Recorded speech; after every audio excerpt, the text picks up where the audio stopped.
Okay. What are we doing? Welcome to today's special call city council meeting. Roll call, please. Mayor Bob Coburn. Here. Deputy Mayor James Scully. Here. Dan Hall.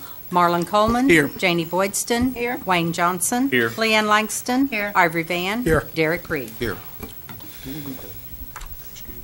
Not on special Not on call. special.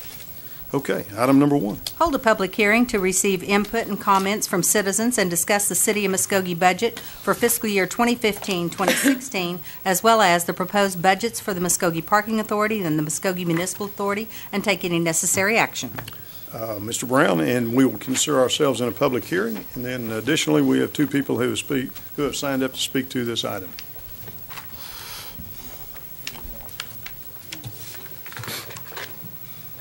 Thank you, Mayor and members of the City Council. Last week, we met on June 11th at a special call meeting at 6 p.m. I presented a budget to you as required by the city's charter, as well as a balanced budget. Wait one second. Bruce, is this microphone on? I'm not hearing any volume out of it. Raise it up. Testing 1, 2, 3. It's on, it's just very low. Well, I talk low. Thank you, Bruce. All right. Okay, I'll get closer to the mic. I feel like I'm at church right now. Amen. Okay.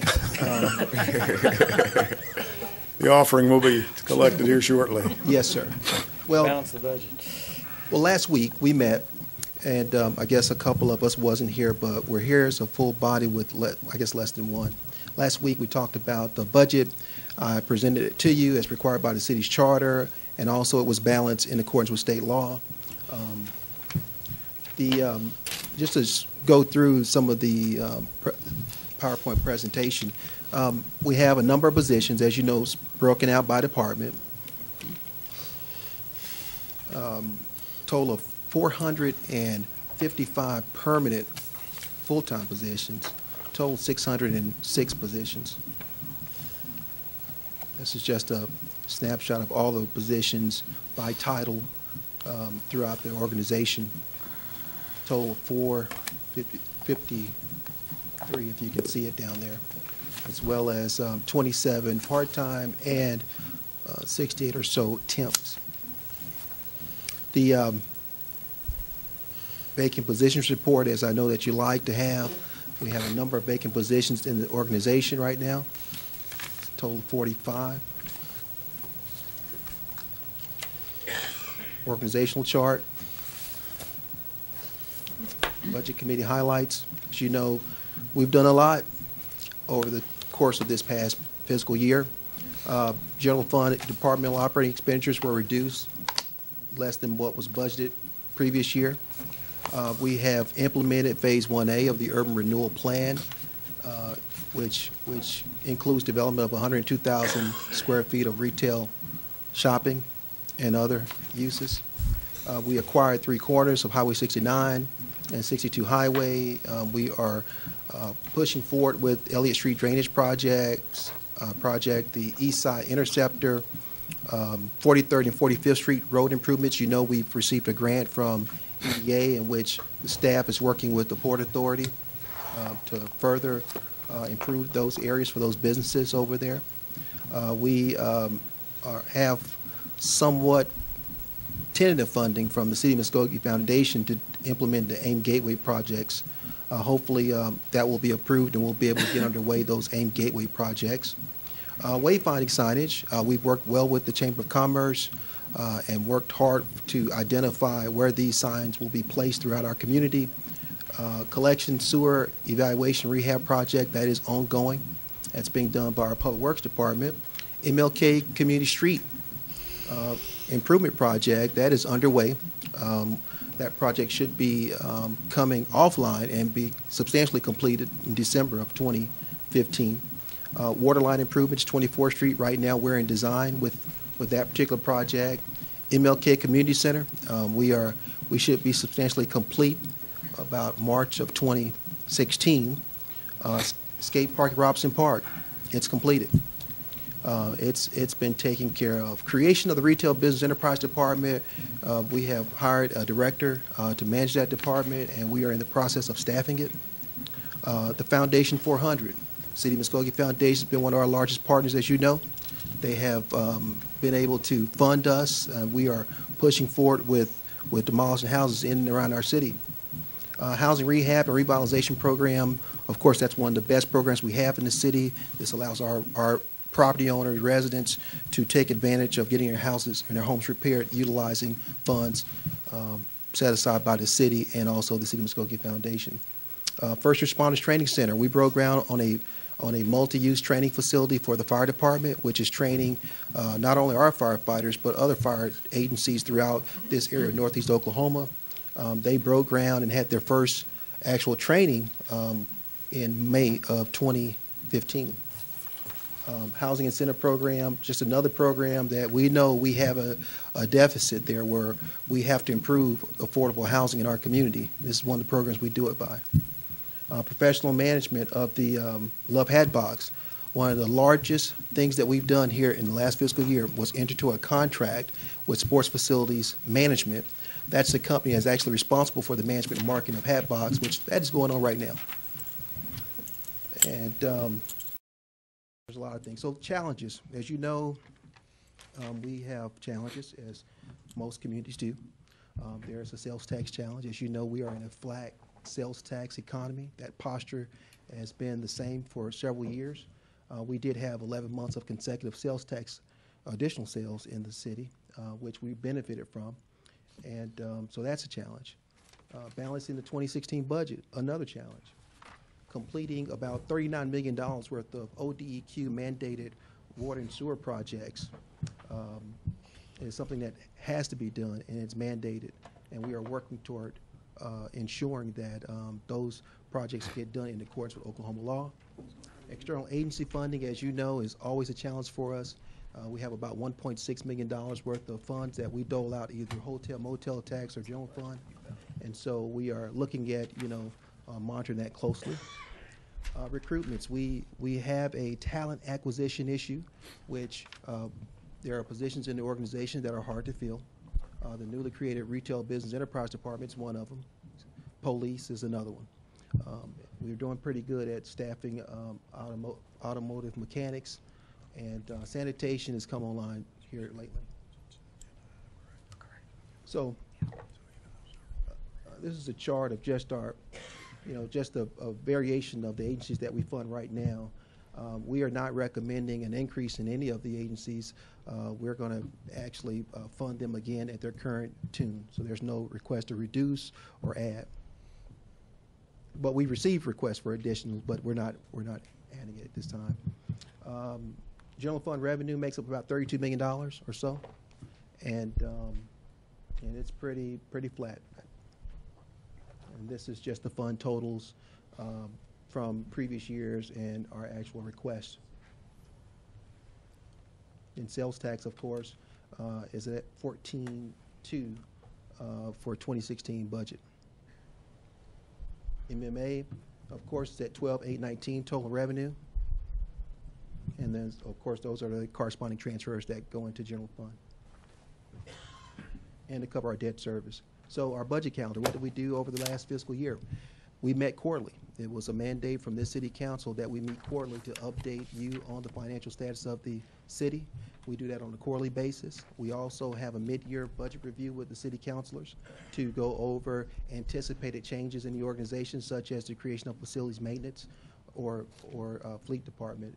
So if there's any adjustments that need to be made during mid-year, that is the time where we do that. So our last meeting prior to last week was in May. And of course, capital outlay, the second column is all the requests from the departments. The third column is what I'm recommending.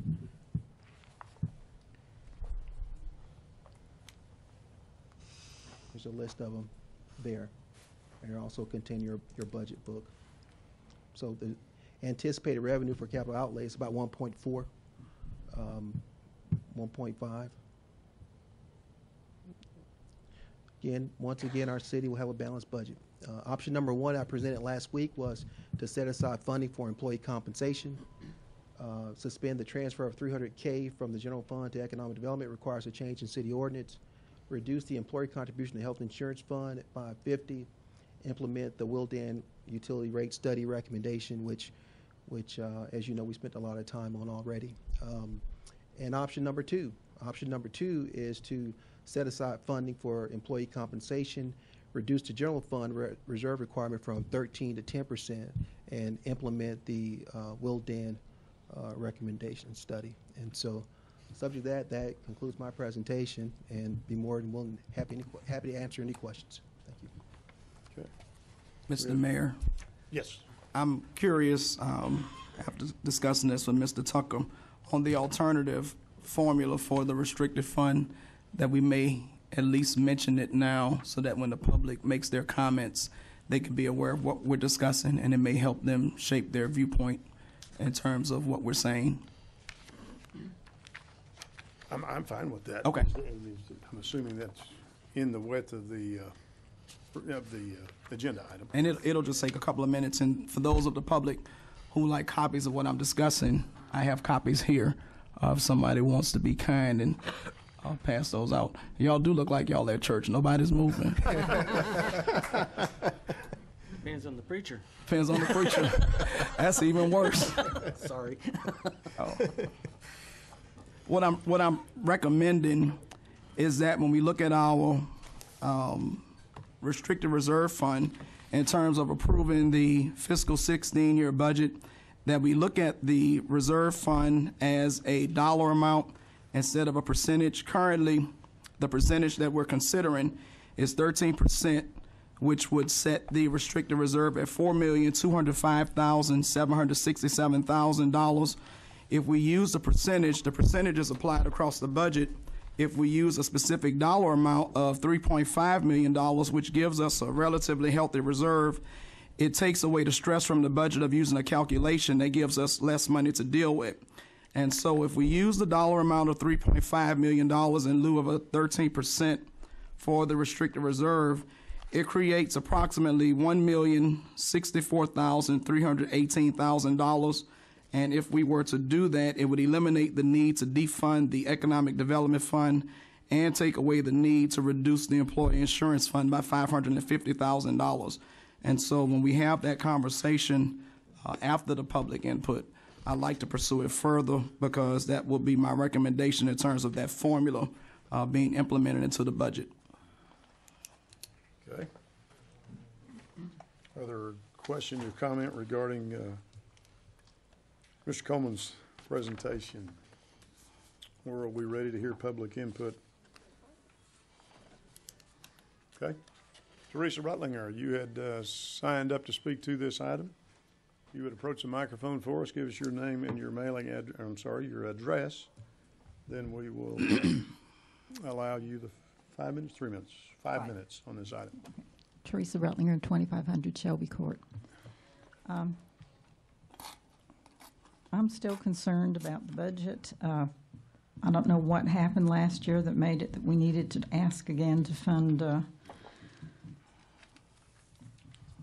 use the economic development as far as not giving them 100%. I just don't, and another thing is I don't think I'm in agreement with Mr. Coleman that we don't need to gamble with employee health benefits.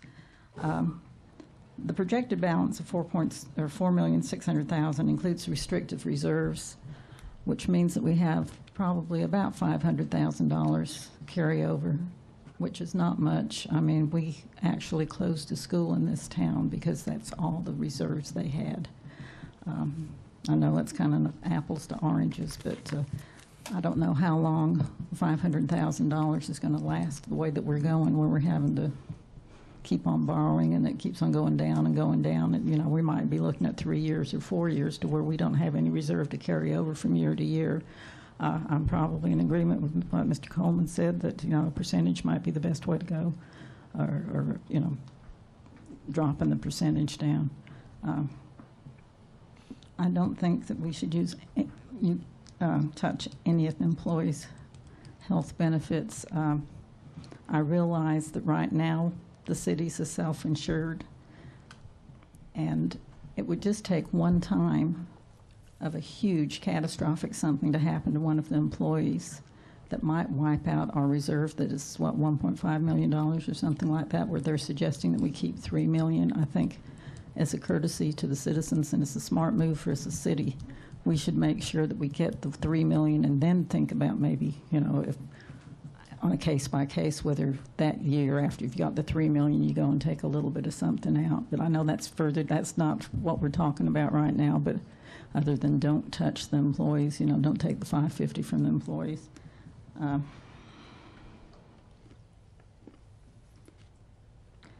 That's mainly it. Just, our economic development, don't leave that alone. They gave you a one-shot thing last year. Don't rely on it as to being, another kind of, we can always go to that pool type thing, because it should not be used like that.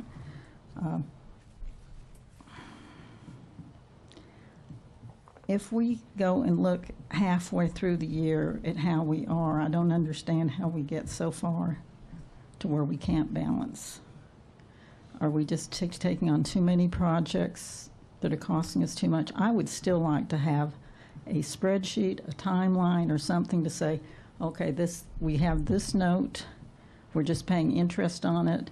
At this date, we're going to be paying interest and principal. At this date, we have a balloon payment, and do it on every single note we have. So possibly when we're making some of these decisions to spend money, we might think twice about it and think, can we really afford to do it? I mean, that's what we have to do here at our own households and stuff like that. I realize that everybody wants to, show that we're doing stuff with the city, but at some point in time, we're going to get ourselves in a big mess, and we're not going to be able to get out from underneath it. So, just doing what Reverend Coleman is suggesting is probably the way I would suggest that we go.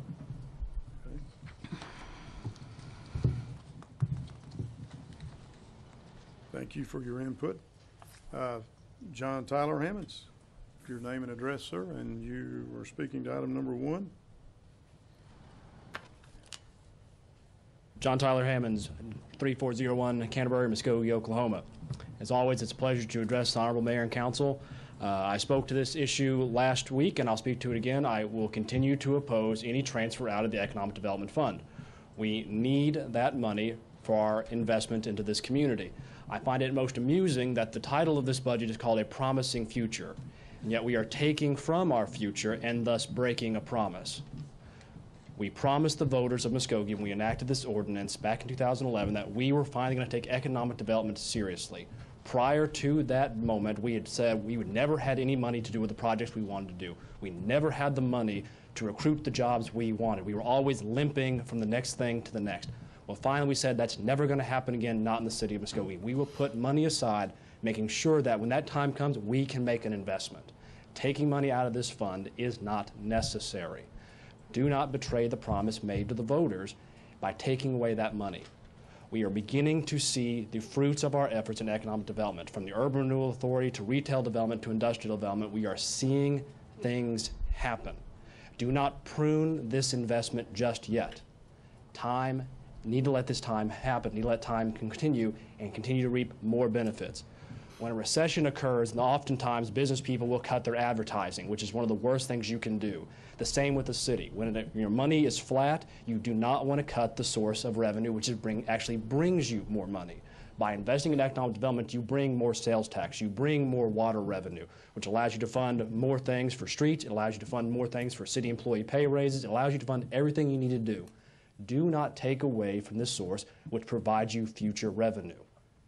This ordinance was designed for a very particular purpose, and it is working so far. Allow it to take full effect and reap even greater benefits. Happy to answer any questions. Questions or comments? All right. Thank you, you sir. all. Appreciate it. That is the 2 people that had signed up to speak to this item. Number 1.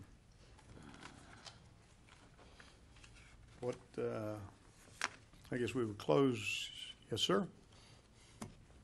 I'll speak. I didn't sign up. I got here late, but I'd like to say a few words. We can't deviate from that. I apologize for that, but we wouldn't be able to. I'm sorry? Could we do it later toward the end? No, sir, we can't at this meeting. Well, hold on. There's another item on adoption of the budget that he would be able to speak on if it relates to the budget. the budget resolution. That's number. What item?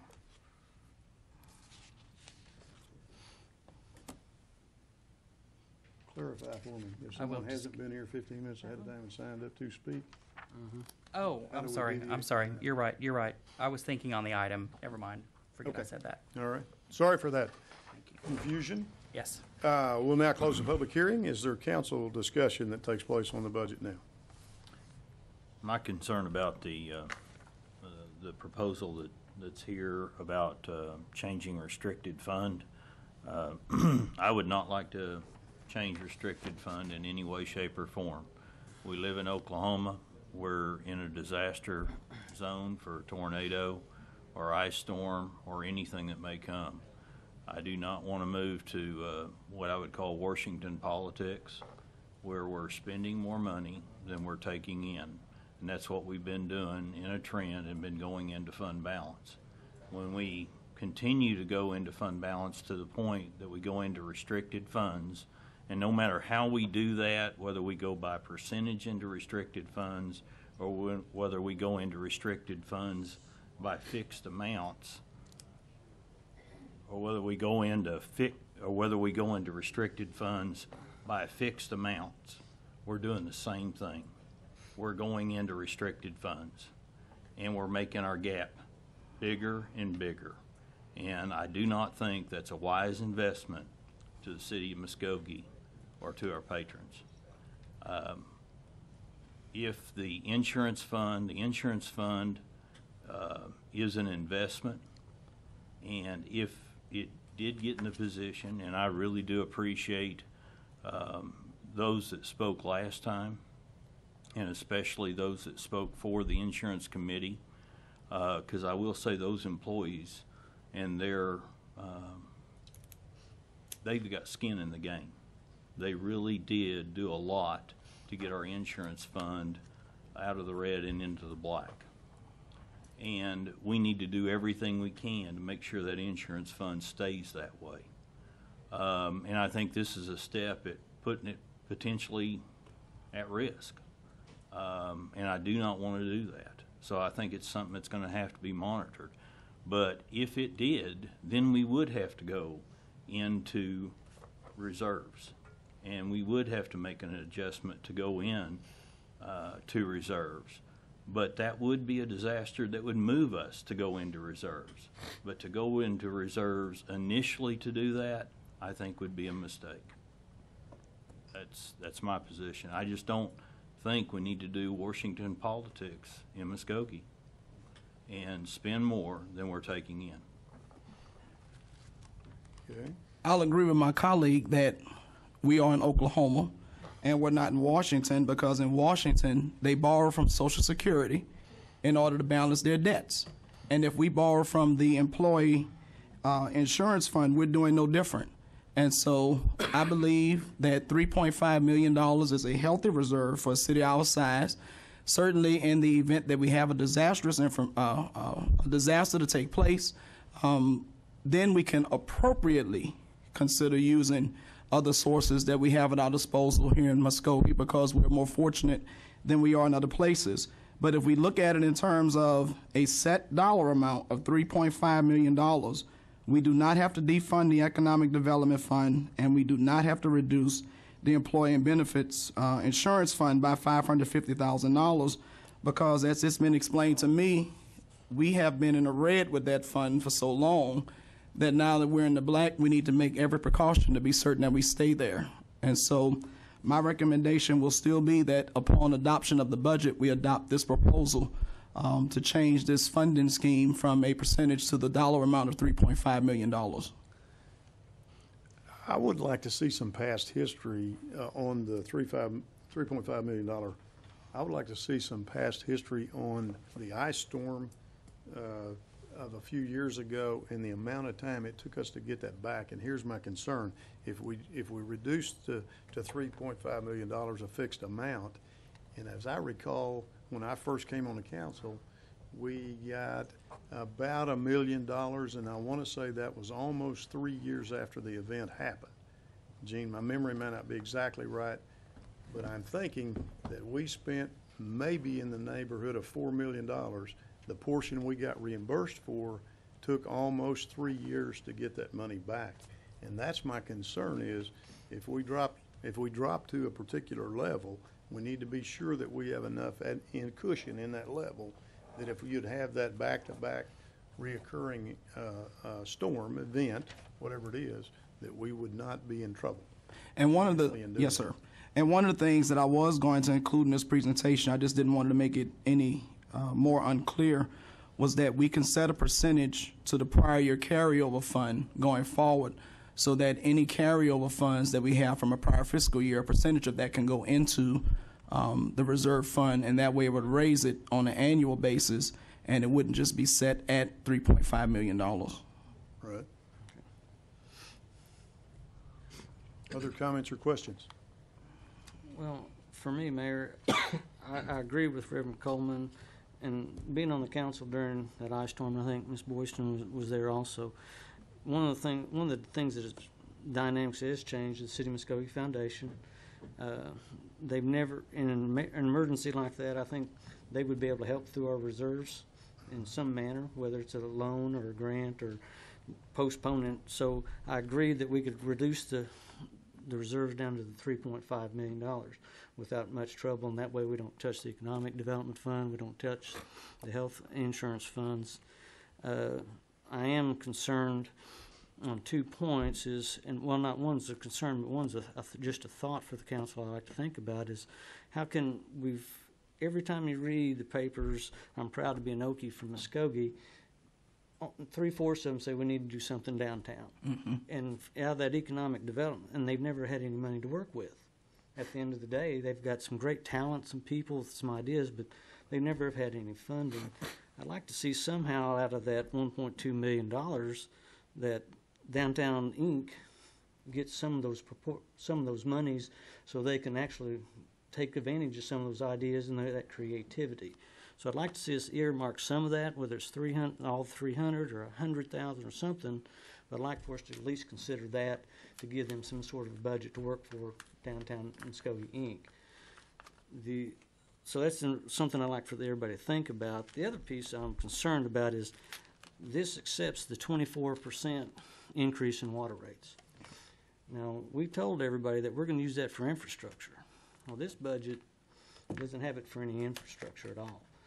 So and I understand that, but what I would like to see is going, okay, we'll do that increase, but at some point, if sales tax increases, that money's set aside will now go into a fund to start funding our infrastructure, because we know it's crumbling. I don't want, Mayor Hammond says the trust of the people. We've sold this in that we're going to do infrastructure. In this budget, we're not putting any of that aside, and I think delaying it for a year, but at some point we need to start putting some money away to do this $59 million worth of infrastructure projects, and we need to have a mechanism that those surpluses somehow go into that. And that's one of my thoughts and recommendations, just to put it out there for the council to think about. Because Other comments or questions? Just by way of comment for me, personally, I am not in favor of the Economic Development Fund. Just like Mayor Hammonds had mentioned, I think that's an investment in the future, and I think that's one we shouldn't deviate on, and I am not in favor of taking the health insurance fund number down. I was around just a few years, and I've already seen when you get in the hole how difficult it gets to dig out of that hole, and I'm not interested in getting back into that situation again. So that's a couple of things that would be heartburn issues for me as well. Other comments or questions? I'm assuming we need no motion on this, just to consider. Generally no, but if you wanted to discuss and accept a potential option, one of the three that's been presented, that will impact items 2 and give ample time to make any necessary changes on the resolution in item 4. But it's at your pleasure, Mayor. Well, I'm not feeling like I hear any kind of consensus. And maybe I'm misreading that, help me if I am, It would be. Are you ready to decide on options as council? I believe I am. I've thought long and hard about this over the last week or so, and I want a balanced budget as much as anybody, but I also feel like we need to fund the health insurance that we talked about taking away, and we need to fund the economic development. I was never in favor of taking any away from that. We promised last year it would be one time only. So I think if we can meet a little bit between our revenue and our expenses, a little bit better than what the originals were with option 3, that I'm going to be in favor of that. Okay, Mr. Tucker, question for you.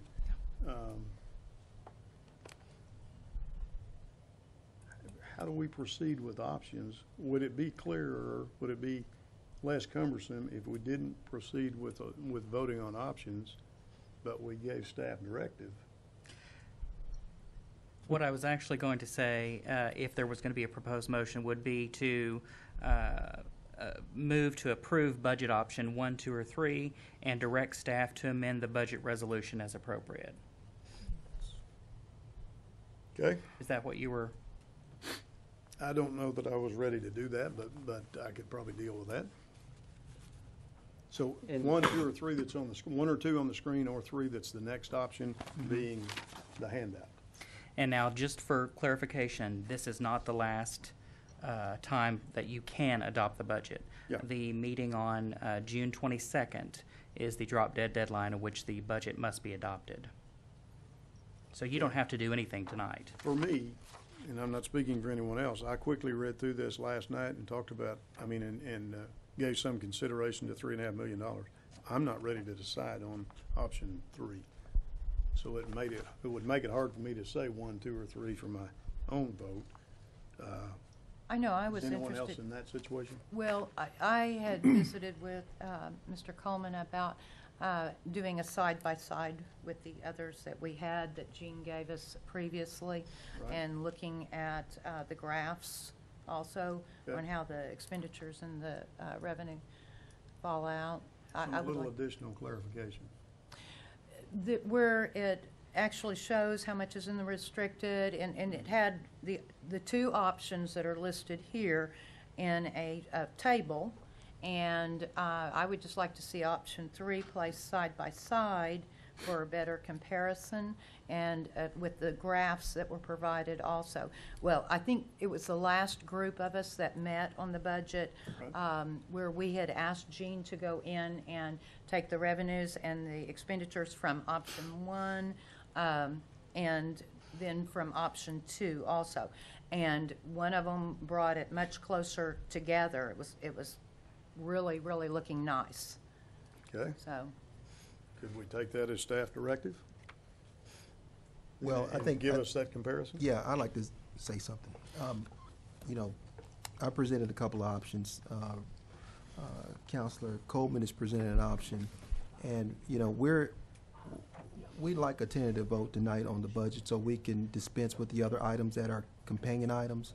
It'd be nice if we could move on whichever proposal you decide. It's your pleasure, but move on a proposal that we can adjust ourselves accordingly, staff can. So I think the city attorney recommended that we pick an option and direct staff to make adjustments. That would be my pleasure, but if you decide otherwise, I'll do whatever you ask. We have other items that affect this item, so if we can get, direction from action on this item, it'll tell us what to do on the other items. do those decisions have to be made before next Monday night? Is that the 22nd Yes. Yes. meeting? No, they do not have to be. Okay. Don't have So we could still move those forward to next Monday night, and after we vote on one of the 3 options, then we would have better information for the other 2. Understanding that the budget has to be adopted within 7 days of the close of the year. So the next day wouldn't be sufficient. We wouldn't have another chance to adopt anything after that. Correct. Okay. But we would still have we'd have 8 days at that point. Is that correct? Okay. If it's gonna mess something up, we Well- need to know. before Well, we make the vote. this is the budget. It's 9 of us here, and I've had enough input on, which option you'd like to do. I think we need to probably make a decision and see where the votes are, if you want to do that or not. If you want to wait until the 22nd, I'll wait. Okay? I would What's the definitely suggestion? prefer. There's 8 of us, not 9 of us today. I'm sorry. I just wouldn't want you to miss Dan Yeah, Hall. yeah, yeah, He's a yeah. big, Yeah. he's a big player. I definitely would like to have a little bit more time to look at option 3 and see a valid comparison before making a final decision, and I don't know that I will be able to do that after just this short discussion. Okay? And I'm going to go with it, unless you object, we're going to go with no action on item number 1. Couldn't I, as far as direction, should we ask about my concerns? Is there a way that we can earmark some of the economic development fund for downtown Muskogee and have some sort of plan to use future sales tax to start building I for our think that's a great infrastructure? idea. Or We could have some discussion about that. Sure. and I don't know what the feel of the council is. If we want to take that up next Monday, that's fine too. But I didn't know what the appropriate time would be, or to bring any of those items up. Has everyone had a chance to look through the ordinance that we adopted several years ago and versus earmarking funds? Could we not consider going through the natural channel of the ordinance that's already adopted? That That would be my thought, and I haven't read it again. I had a copy in my hand a week ago, but I haven't read it. You can through make to see. Deputy Mayor, you can make an amendment to that ordinance at any time, even after the budget's adopted, and those for funds the can be. economic fund. Yes. Okay. Yes, and those funds can be reallocated as appropriate. Okay, so that one's fine. The other piece is how are we going to build some of these infrastructure pieces after we said we expect our citizens to pick up a 24, 5, and 5, and 5 over the next 3 or 4 years.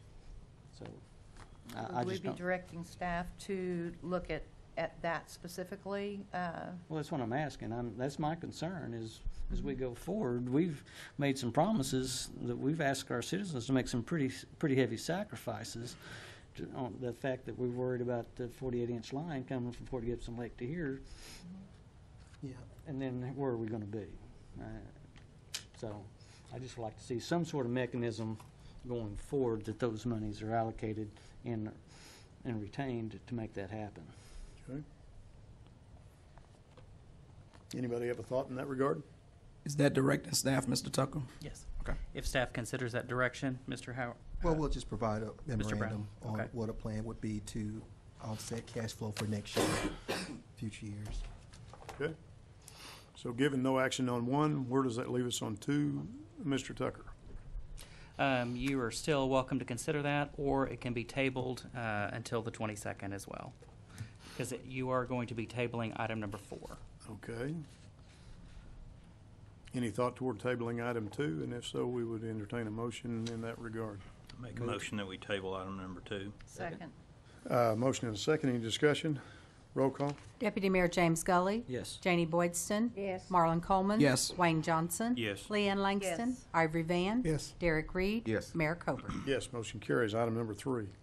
Consider approval of a resolution adopting an amendment to Appendix A of the Muskogee City Code pertaining to schedule of fees and charges per attached list, amending the water and sewer rate charges for base rate unit for inside and outside customers, amending the refuge collection rate charges for residential and commercial polycarts and commercial dumpsters for inside and outside customers, amending the impervious surface fee for all users, establishing future increases on all rates in accordance with the Consumer Price Index, all urban consumers for Region 6, Dallas-Fort Worth, or take other necessary action. Mr. Brown? Well, thank you, Mayor, members of the council. As you know, we retain Wildan Financial to review our water, wastewater, stormwater, and sanitation rates.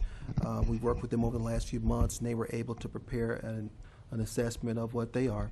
After engaging Wildan to conduct a review, they recommended several rate increases, as you know, through their presentation a couple of months ago or so. And so we're recommending that we implement their recommendations to be incorporated in this 2015-2016 budget process.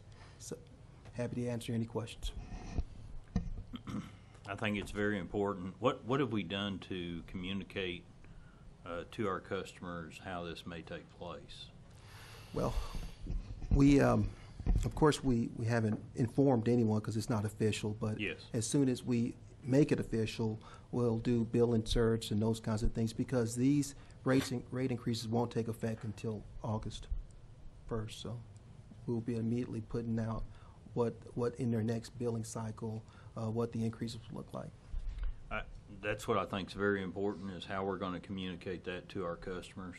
I would like to see where we could have sample drafts that would be sent to the city council, where we could review what that information would be presented as. And I think it needs to be as simple as possible, as if this is what your bill is. Yep.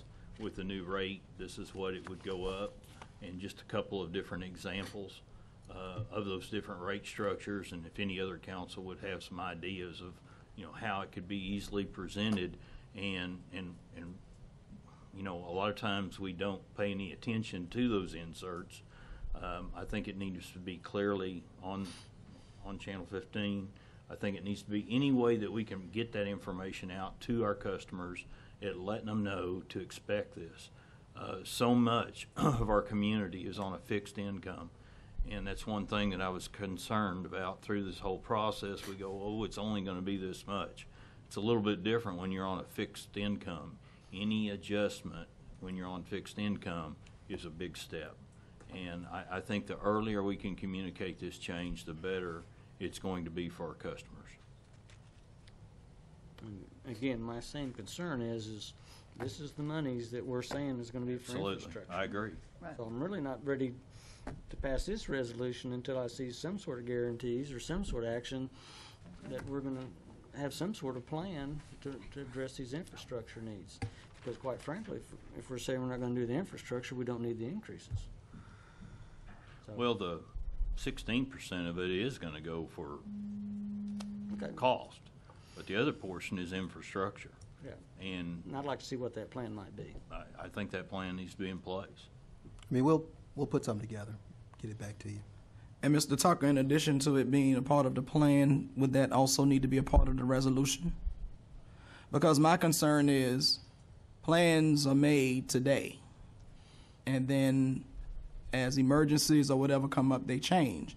And so if we're going to go down this path, what I want to be able to see is we specifically say this money is going to be used for this and this only. We could certainly incorporate that into the resolution establishing the rate structure. Okay. I think Councilman Gully that. Yes, sir. Okay. So staff directive again and no action on 3. Am I hearing that, Yes. basically? Item number 4. Consider approval of a resolution approving the City of Muskogee, Oklahoma budget for fiscal year 2015-2016 and establishing budget amendment authority or take other necessary action. Mr. Brown, and I think we kind of have the same situation there, that this will be an item that would move forward without action. Do you agree, sir? Yeah, based on the commentary, I'll get something to you. Okay, all right. Item number 5. Consider approval of a renewal non-exclusive agreement/permit with Seabridge Acquisition LP, doing business as Suddenlink Communications for the operation of a cable system within the city limits of Muskogee for a 5-year period expiring in 2020. Mr. Brown? Well, thank you, Mayor and Council. This is our 5-year non-exclusive renewal permit. And I know there was some discussion 2 weeks ago about this. Mr. Josh Nelson's in the audience. I would like very much to see if we can renew this permit with Suddenlink. We did look at the private market. I personally sent an email out and a letter to Cox. There is no interest. Apparently, they would have to overbuild on top of this network, and it's cost prohibitive for them to do so at this time. I know there were some questions from the city council at our last meeting. I'm hoping that they have been addressed, or at least discussed with the individual council members that had concerns. Josh, go ahead. If I may interrupt, Mr. Manager, I have talked with Councilman Johnson and Councilman Van, who had expressed some concerns about adopting the permit as it was written. So what we have kind of worked through, and I've talked with Mr. Nelson about it, the existing franchise agreement that is in place now and that will be that is proposed to be renewed contains language that there shall be procedures for receiving, acting upon, and resolving subscriber complaints, which should be subject to approval of the City Council. Part of the overarching concern with some of the council members was that we have in place a specified, written, clear and concise method that those individuals who have complaints, that they can have those addressed. And so in talking with Mr. Nelson and Councilman Johnson and Van, I think if it's amenable to the City Council, what we can do is approve the renewal and then direct staff to bring forth a dispute resolution procedure as referenced in Section 12F, which is the section of the code, within 60 days. And that would then get the permit renewed and would then give staff 60 days to work with Mr. Nelson to come up with that procedure to bring back. Now, the franchise agreement does contain enough teeth that if that is not done, then it could be considered a default. So by the fact that you're approving this and directing staff, it's not just putting it out in the wind. I mean, it will come back to you all, and there are some teeth to ensure that that happens. And that'd be my recommendation based upon the Mr. Johnson, Mr. Van, concerns. are you all okay with that? That's what I was asking. Yes, and really what it was last time, it was just, I wanted more time to look at the agreement. And basically in the original agreement is it had a service component in it that was just not put in place, where there would be a specified way of a service complaint. And I'm sure not wanting to point at Suddenlink because I think they're known for really superior service. Mm-hmm. But by facts, we don't know if they are or not from a city organization. So I think we should be getting reports and knowing what the status is on what's going on or not. So we really don't have a mechanism in place that is already provided for in the contract, but that mechanism from a service response was never put in place. So we're asking for that mechanism that was already in the contract to be put in place within 60 days. Okay. So if that's amenable with both of you, do you all want to present Yes. a motion with that? I make that motion that we approve contingent upon making sure that service response is put in place within 60 days.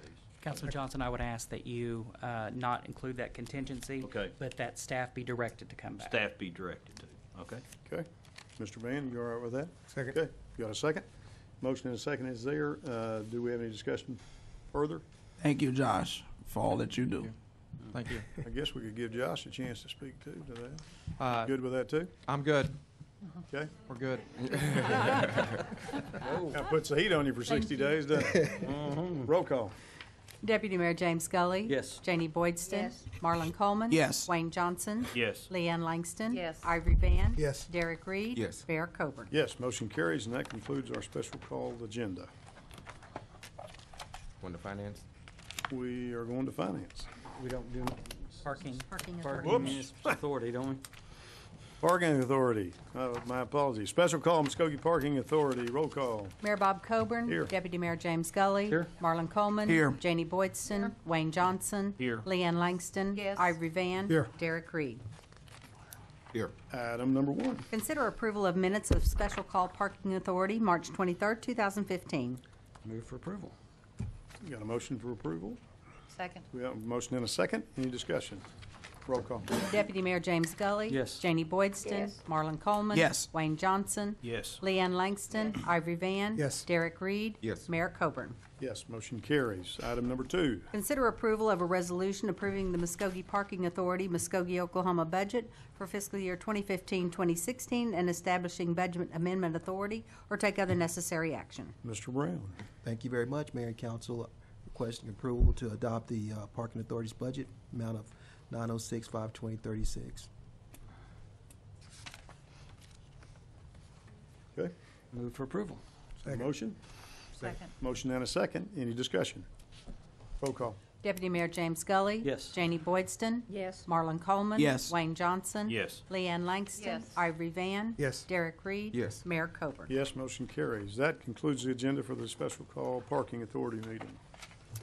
Now we will go to finance. I No, guess. MMA. No, I'm Muskogee sorry. Municipal MMA. I just have totally blown this. There's Let me too get many that. of them, aren't there?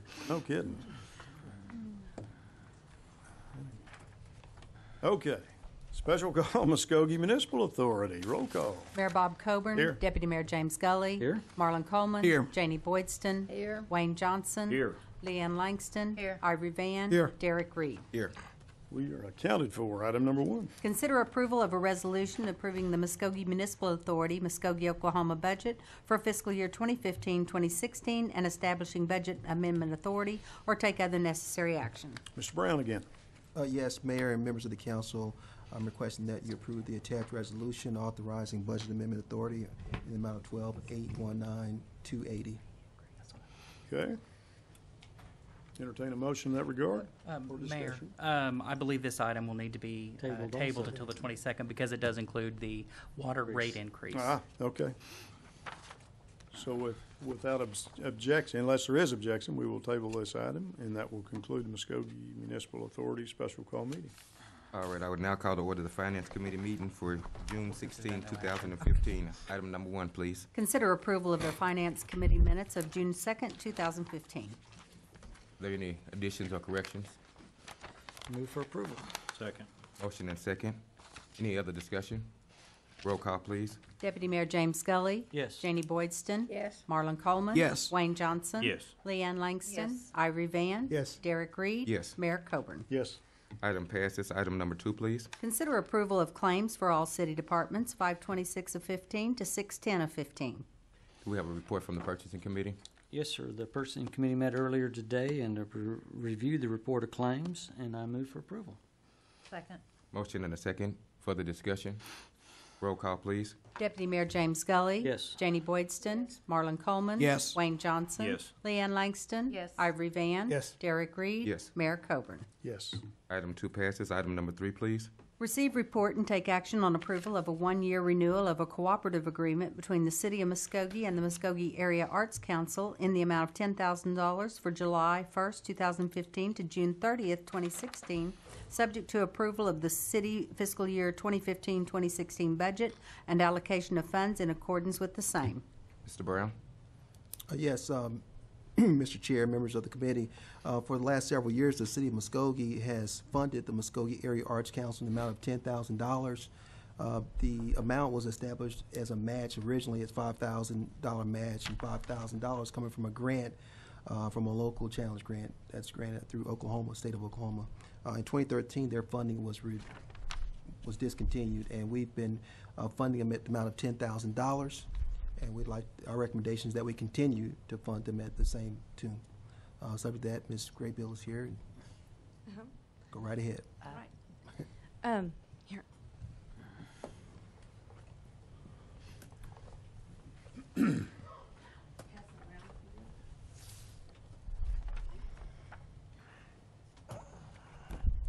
I'm Terrell Graybill, and I'm presently serving as the president of the Muskogee Area Arts Council. And I want to thank the city for our partnership with you with MAC. For the past year, MAC has provided $9,200 worth of grants to local art projects and also sponsored 2 special concerts in November and May for the community, Sadler Arts Academy, along with the master class. And I gave you the program of our last one with Ryan and Ryan, which was very well attended with almost 100 in attendance during a massive thunderstorm. So Welcome to the thought that last was 6 very weeks. successful. And it was a decided to wonderful join it. program, and the Sadler students really enjoyed it. Presently, MAC has applied for an Oklahoma Arts Council Cultural District Initiative matching grant and is acting as the 501c3 coordinator for the Muskogee Cultural District, collaborating with the Oklahoma Music Hall of Fame, Muskogee Little Theater, Three Rivers, Downtown Muskogee, the Chamber, Mayor Coburn, and AIM to promote and support the Depot District. We should hear any day if we will receive the grant of $15,000 for the first year. Muskogee Area Arts Council has a new website, macok.com, that will be up in the next few weeks, and MAC also has a YouTube video which we're going to show you. And I want to thank you for your support of the Muskogee Area Arts Council.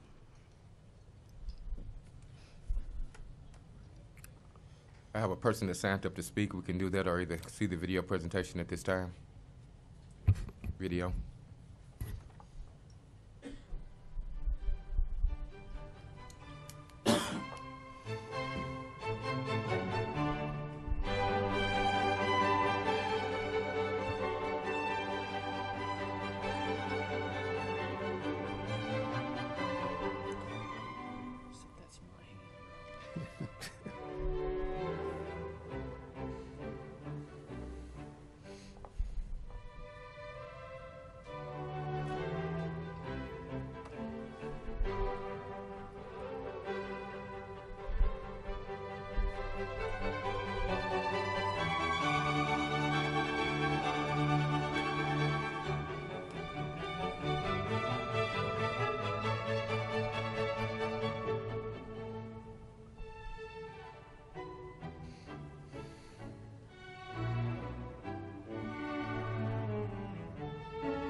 We have citizen Teresa Rudlinger who has signed up to speak on this item.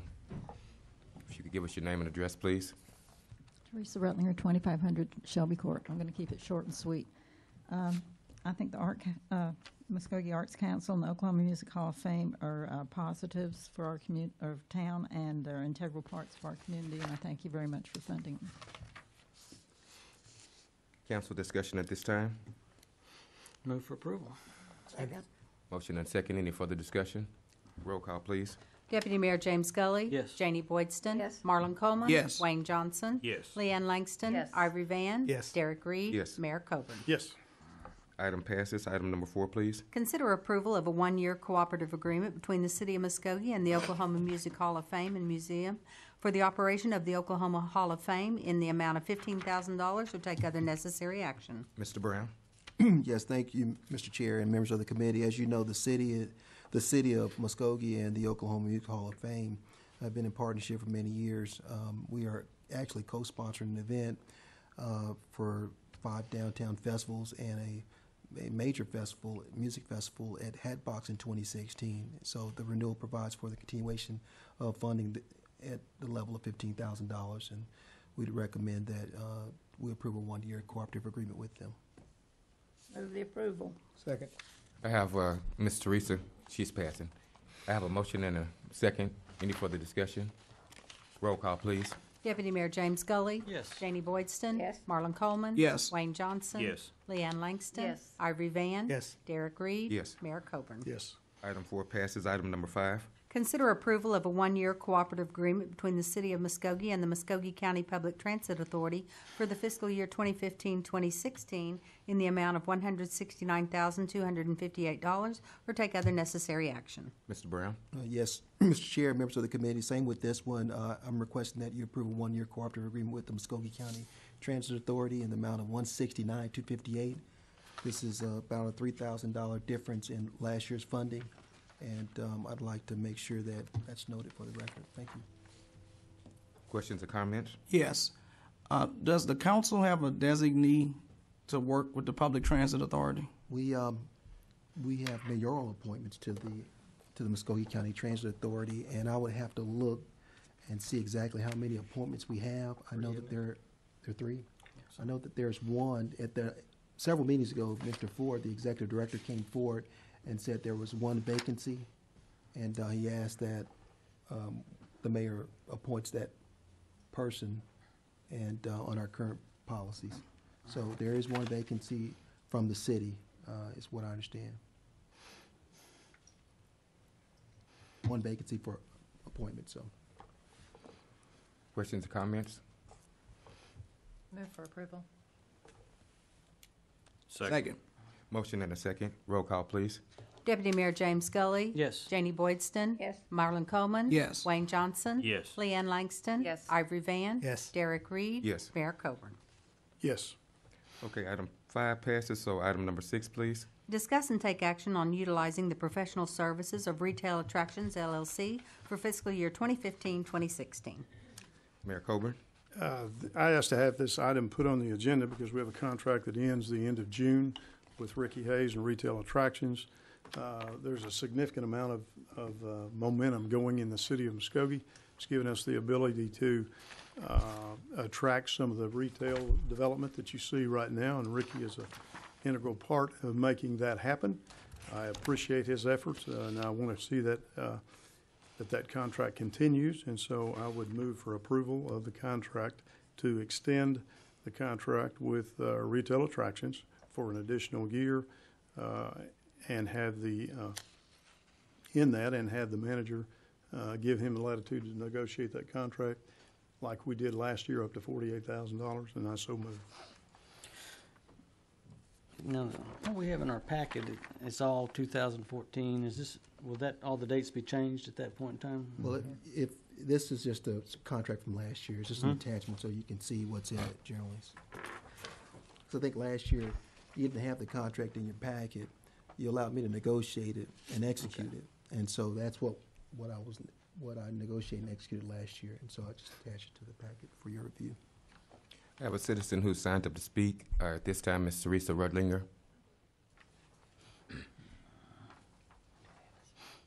Teresa Rutlinger, 2500 Shelby Court. I read something quite a few months ago in the Phoenix that was a little bit disturbing to me. I mean, it was interesting, but it also disturbed me. Mr. Hayes was working with Wagner to go and see how they wanted their town developed. Wagner is very close to us. I have a feeling that, you know, is it a conflict of interest to have somebody working for us and then working for a city that's just 12, or a town that's just 12 miles down the road from us? I don't know Mr. Hayes, so you know, I can't say I've got any grudges or anything like that. I'm just looking at it from a, you know, my way my brain works. Right. And would this also be classified maybe as a duplication of what we just formed an economic development director with Mr. Root, and then are we kind of paying twice for the same thing in some respects, or kind of is one going to be fighting with the other? Not fighting, but you know, is there going to be a territory type thing along that line? I don't know exactly what Mr. Root's supposed to be doing for the city of Muskogee, if you've set out, you know, specific outlines for him, and it's not going to be conflicting with Mr. Hayes. But if we've hired Mr. Root, possibly we might want to give him a chance to bring in his, you know, his expertise and stuff like that, and see how that works. Sometimes a clean broom sweeps clean. I just don't know what to tell you on that, but that's just some thoughts that I've got. I don't know if you can postpone renewing a contract for a little bit to, you know, see what Mr. Root comes up with. If we're having problems with our budget, you know, now we're doing $48,000. I don't know what Mr. Root's getting paid, but the other thing is too, and maybe it's none of my business, but it might, you know, might be in some respects because I'm a taxpayer. I know we pay Mr. Hayes something. Does he also get something from the corporations that he brings, or the, you know, businesses that he brings in? Do they also pay him too? So it would behoove him to get, you know, if they don't want to come to Muskogee, then entice them to go to Wagner. Or I just have a problem with that close together. If something was, you know, on western Oklahoma and you know, northeast Oklahoma, that wouldn't bother me so much. But 12 miles down the road, it's hard to entice somebody. And then if, you know, if they don't like what they see here, they'll just go down the road. Mr. Chairman, could I speak to that, or could Ricky speak to that Sure. concern? We'll recognize Mr. Ricky Hayes if he would like to make comments. Thank you, Mr. Chairman, members of the council. It's an honor to be here, as usual. And to Mrs. Rutlinger's comments, if we were comparing apples to apples, it would be a conflict. But Wagner being 7,000 people and having a whole different scale of retail needs, there really is no comparison to what retailers would choose to go to Wagner versus coming to Muskogee. In actuality, if you understand the retail business and the scope of work that the council has hired me to perform, working in multiple communities actually allows us to have a greater audience of retailers, because it gives us credibility in the number of markets we can present to them. To go to a little bit finer point, the city of Wagner is interested in a grocery facility besides the two that serve their community. A great deal of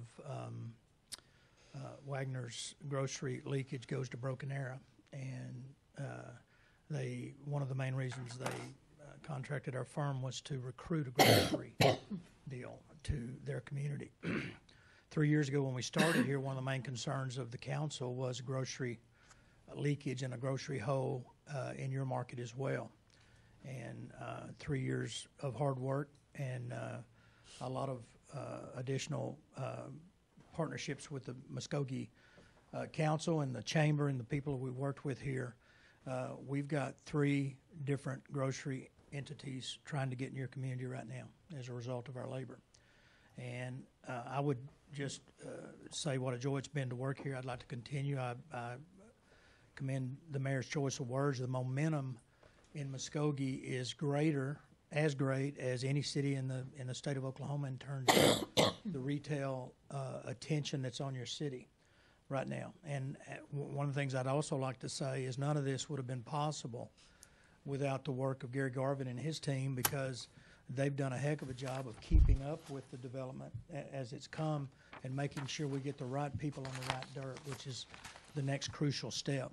And Gary's to be commended on that, and I hope there's money in this budget for his staff and him a big raise, because they have worked their fingers to the bone the last 3 years for what we've been able to attract to your city. Let me just close with this. Some of the budget issues that Mr. Brown addressed earlier are problems that every city in this state faces. We've got big city problems and revenue issues, and you've got bricks and mortar and tilt wall coming up and a big retailer at 69 and 62 intersection that are going to make a difference in your sales tax revenue in the days to come. And we've got visits this week with other retailers that are trying to get in your town to increase that tax revenue. So we'd love to continue our work. Appreciate the confidence of the mayor and members of the staff. And I've said this before, and let me say it again. You can call me 24/7. You can call me at 9:30 at night, and I'll answer my phone. I took a call from one of your members last night at 9:30, and he woke me up, but I did answer the call, and I appreciate the call, Councilor Reed. I'd be happy to entertain any questions that you might have. One of the things I would like to clarify in terms of the agreement, I would like to see the agreement address the number of meetings per year that you're in attendance to meet with us and give us updates and reports. I think that was done as maybe staff directed last time, but I think maybe we should put some more teeth in that to give it. In fact, I'd like to even see some discussion. My thought would be that an every other month meeting would maybe be something we'd be interested in. Is that frequent enough? Is that too frequent in terms of giving direction to what would be negotiated? Any thoughts in that direction? Mr. Hayes, would there be some benefit to us meeting monthly, even if it's just an update? Happy to do that, Counselor, and I think it'd be a bit redundant monthly. Okay. Bi-monthly maybe a better way to do it. The retail committee meets monthly, and as a result of that meeting, we go over usually the same 40 or 45 items. It changes every now and then, but bi-monthly would probably allow us more news to bring, at least who we're talking to or what kind of responses we're getting from the retailers. And we do have latitude as counselors outside of the realm of breaking any confidentiality agreements to discuss things with you. Absolutely. Should we need to call you? Everything that is discussed with us in that setting, one-on-one, should be kept still be confidential. Okay. But information is something you deserve a right to know. It's public money that's being spent Okay. on our services. Yes, sir. I think bi-monthly would be plenty. Isn't that every 2 weeks?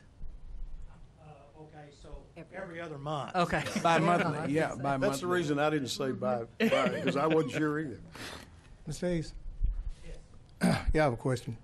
Please, sir, don't take this the wrong way. I won't. I have a concern.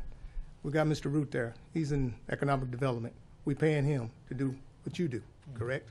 I think the scope of work's a little bit different.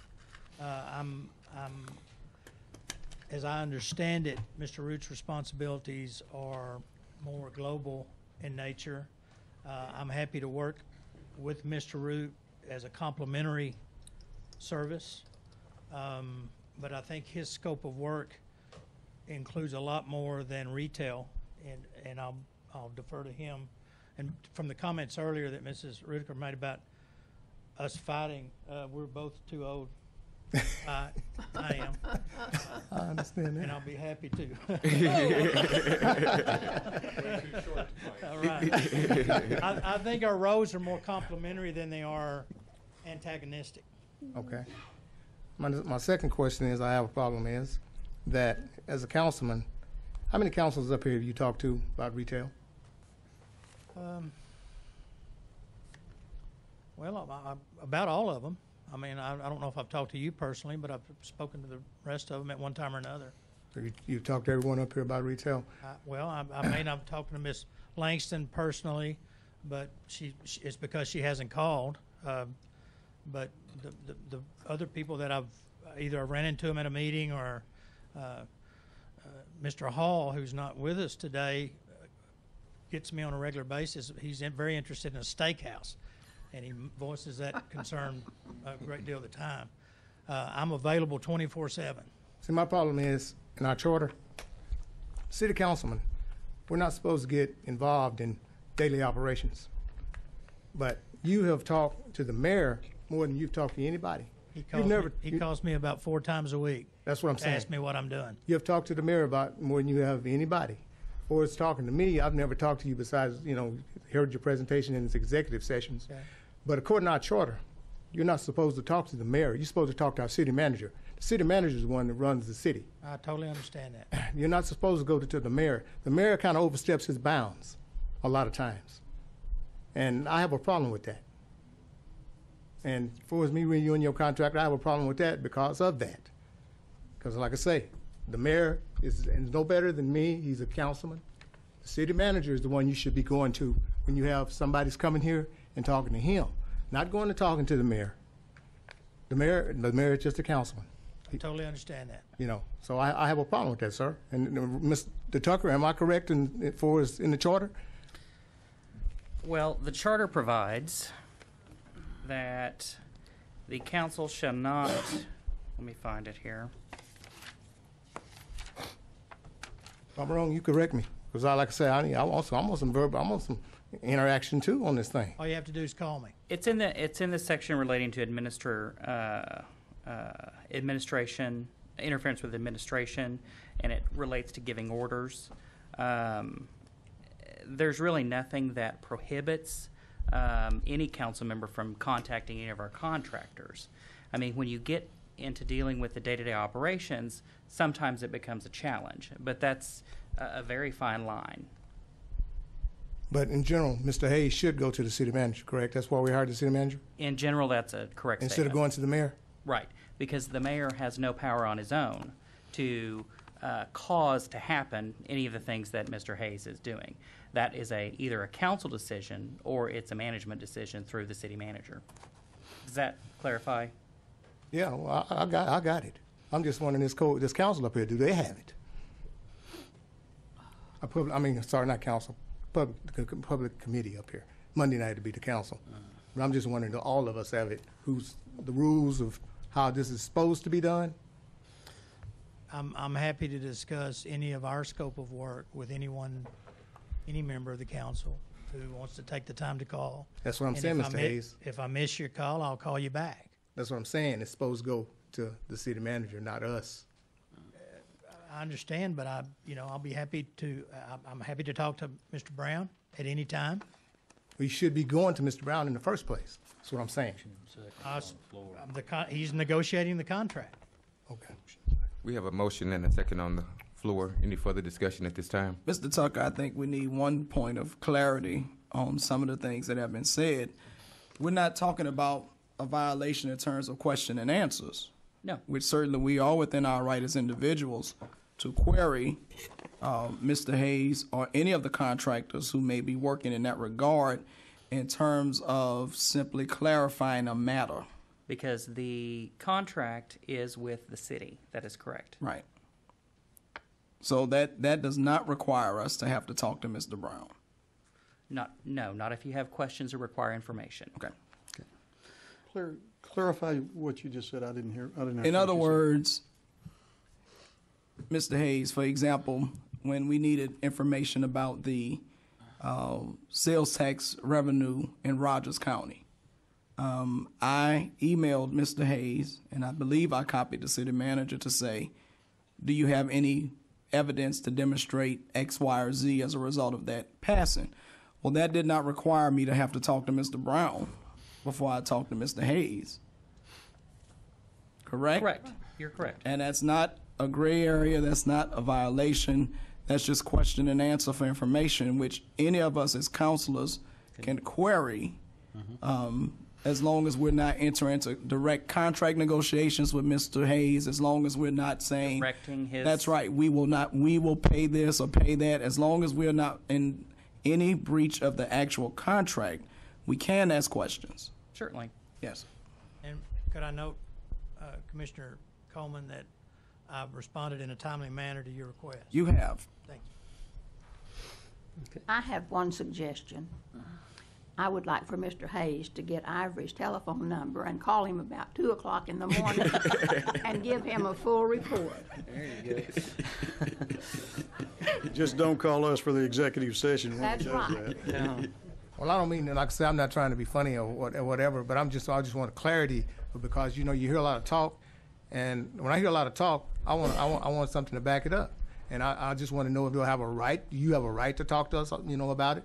I know because we talk, like I said, the only time I've seen you is in an executive session. And that's the only time. But for his let me make sure I got this right, City Attorney. For his contracts and stuff, he has to go through Mr. Brown, correct?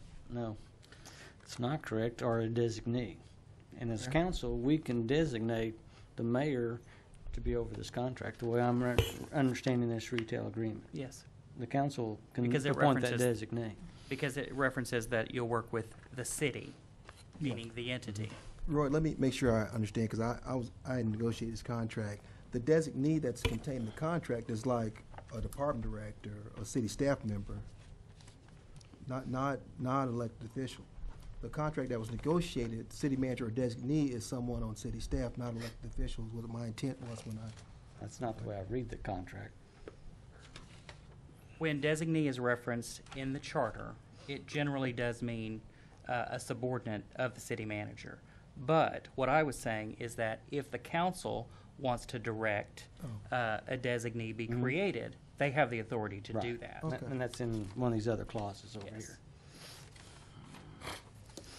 But tonight, simply what we're doing is motioning to approve the contract to be negotiated by the city manager, and then we will come back and approve the actual final contract. Is that correct? That's what I heard the motion to be, was Okay. a motion to direct negotiations by the manager. Do you want to add something? Yeah, I'd like to add that at least this staff member is not in favor of the renewal of the contract. I've met with all of you, and I've said that very clearly, that I'm not in favor of the renewal of the contract. I don't like the way it works. I know I've been here 6 weeks, and I haven't appreciated the way this contract has been conducted. Okay, I have not been contacted, nor has the city manager, about certain events that are going on in this city concerning retail developments. I don't think that's right. This idea of momentum, yes, we have momentum, but if you decide to bring somebody else in, you're not going to destroy the momentum.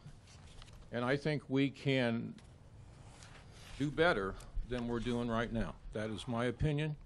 You hired me to come in here and to assess this and to give you a recommendation, and I think we can do better. I think the dynamic needs to be different than what it has been, and I'd like you to consider that.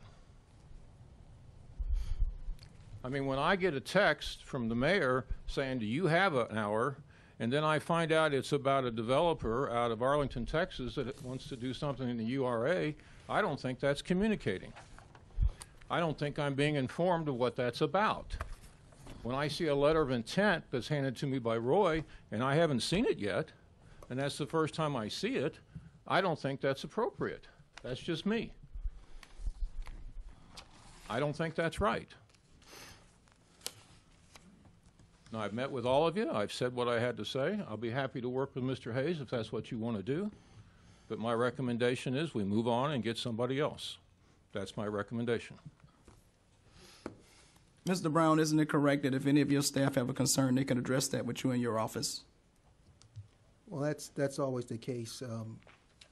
That's always the case. Second. We already have a motion and a second on the floor. Any further discussion from the council? Roll call, please. Deputy Mayor James Gully? Yes. Janie Boydston? Yes. Marlon Coleman? Yes. Wayne Johnson? Yes. Leanne Langston? Yes. Ivory Van? No. Derek Reed? Yes. Mayor Coburn? Yes. Item number 5 passes. No, that was 6. Item number 7. Discuss and take action on fiscal year 2015-2016 funding for the vacant positions of Assistant Economic Development Director and Administrative Services Director. I had asked to have these two items put on the agenda, and for the very reason that I think we have some budget concerns. I have seen the addition of some staff added over the last several months in several different positions, and it takes a while to bring those staff people on for those to then adapt to the system to adjust to them, and I don't think we're in a position to fill both of these positions right now. One of the positions, in my understanding, and Mr. Tucker, you correct me if I'm wrong, I think one position we approved with funding and one we approved without funding in last year's budget information. Is that correct? Well, the way when I reviewed the minutes, what I saw was you approved individual positions and funded them, with the exception of the Assistant Economic Development Director, which I saw as you approved, or the council approved the job description. What I couldn't find is where the position was created. However, when the reorganization chart was presented, that position was within that chart. Now, whether or not it's funded, I could not find anything within the minutes that specified that exactly. And I know that Mr. Brown had looked into that as well. Mr. Brown, did you find anything that I've missed? No, I mean, that's accurate. Okay. I mean, Okay. the funding is there for the position. The position was approved, and it's my job as the manager to find funding for them. But For one position or two? for both. For both. The one position that I recall that we didn't have funded was the facilities maintenance manager, and that was absorbed through the budget, through the vacancies we had. The assistant director / business and economic development coordinator is being paid for out of the ED fund. No, and all I was saying was that there wasn't an official action to fund, a specific action that was moved to fund the position. That's what I'm saying. I was unable to find that within the minutes when I did the search. Does that answer your question? Yeah, then I guess based on that answer, my question would be, do we have to approve the funding coming out of the Economic Development Fund to fund that position? It would have been approved it will be approved as part of the budget process. Okay. Well, now make us understand what we're voting on. Are we voting on one person or two? What my recommendation is with this, and I'll be happy to put that in form of a motion, is that we defund both of these positions. And if we don't want to talk about both of them at one time, what must we do? Do them one at a time. And I'd be happy to amend the motion to do them both separately as well. Okay, I'd like that. Okay. Two positions are these? I'll withdraw the motion and resubmit the motion as I would like to defund the Assistant Economic Development Director position from our budget. We do have a citizen signed up to speak on this issue, Ms. Teresa Rudlinger.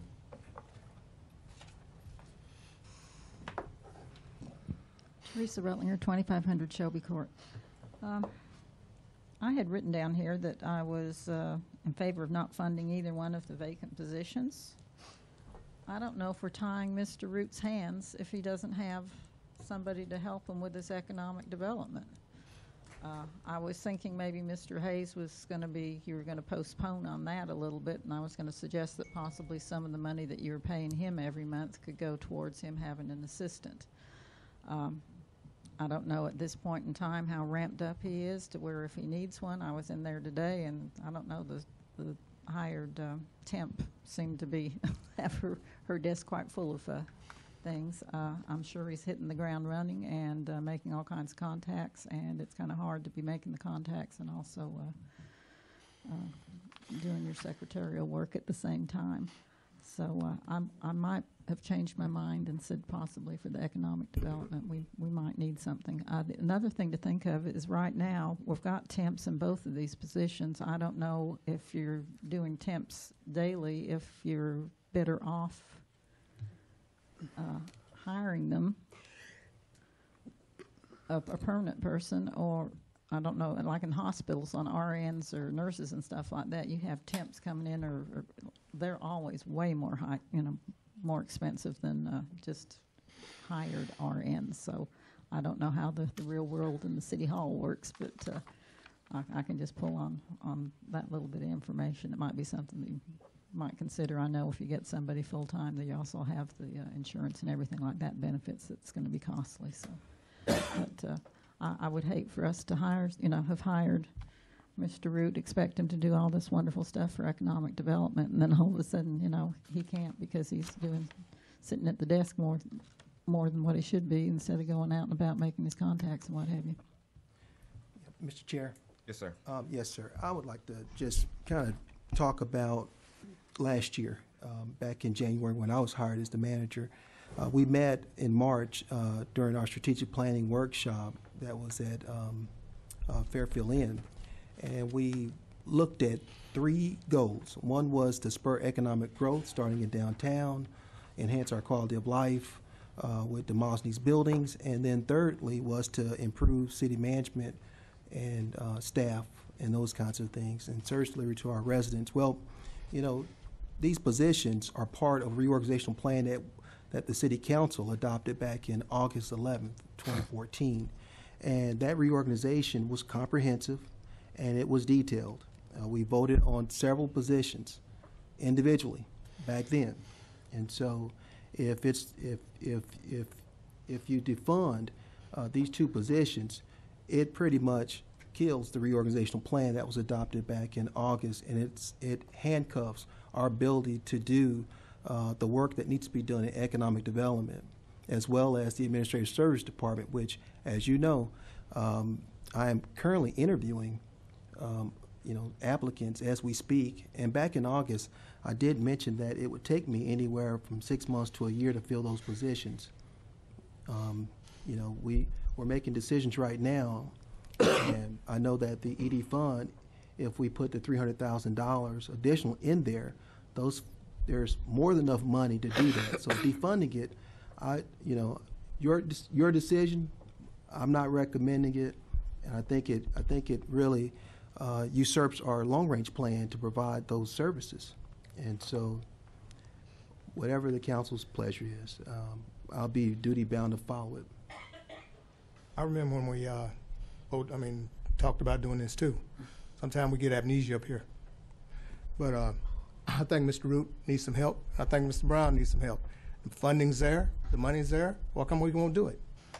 Because like I say, I haven't followed Mr. Root around, but I have followed Mr. Brown around.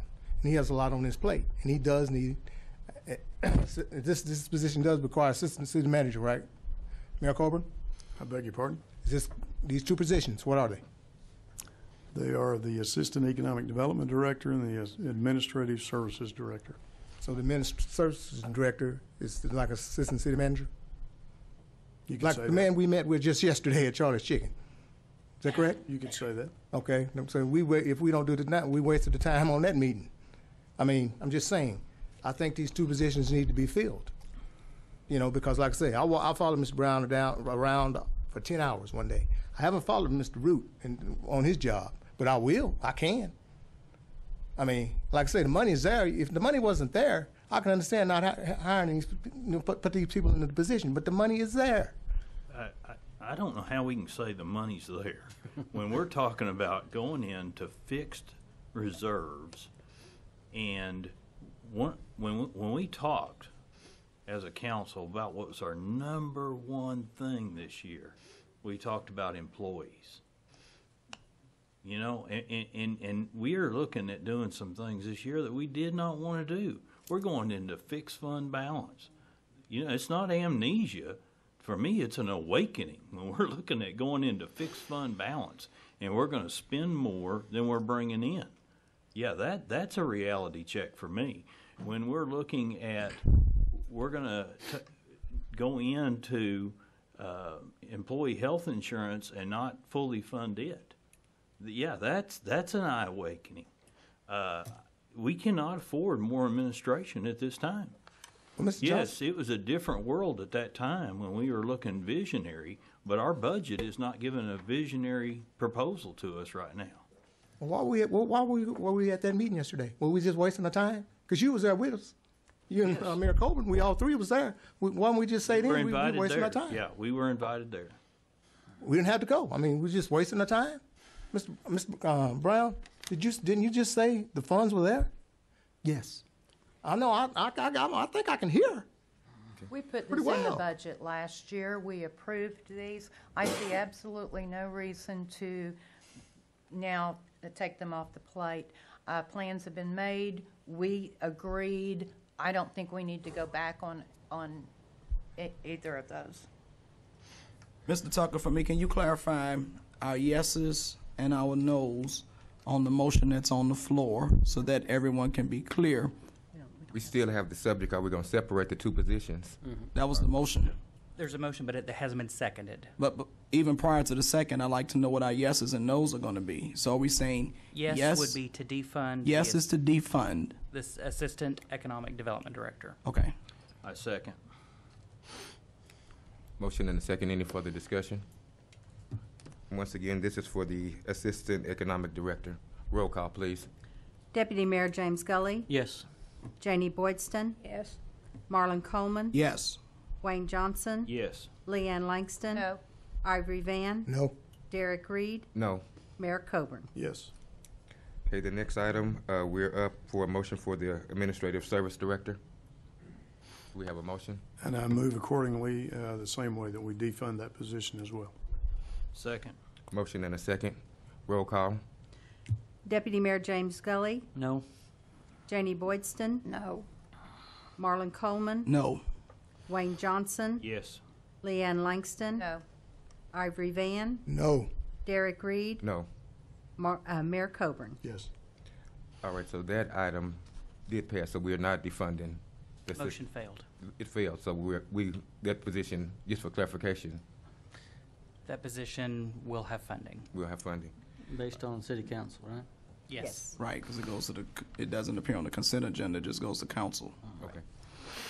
All right, with that out the way, let's go to item number 8.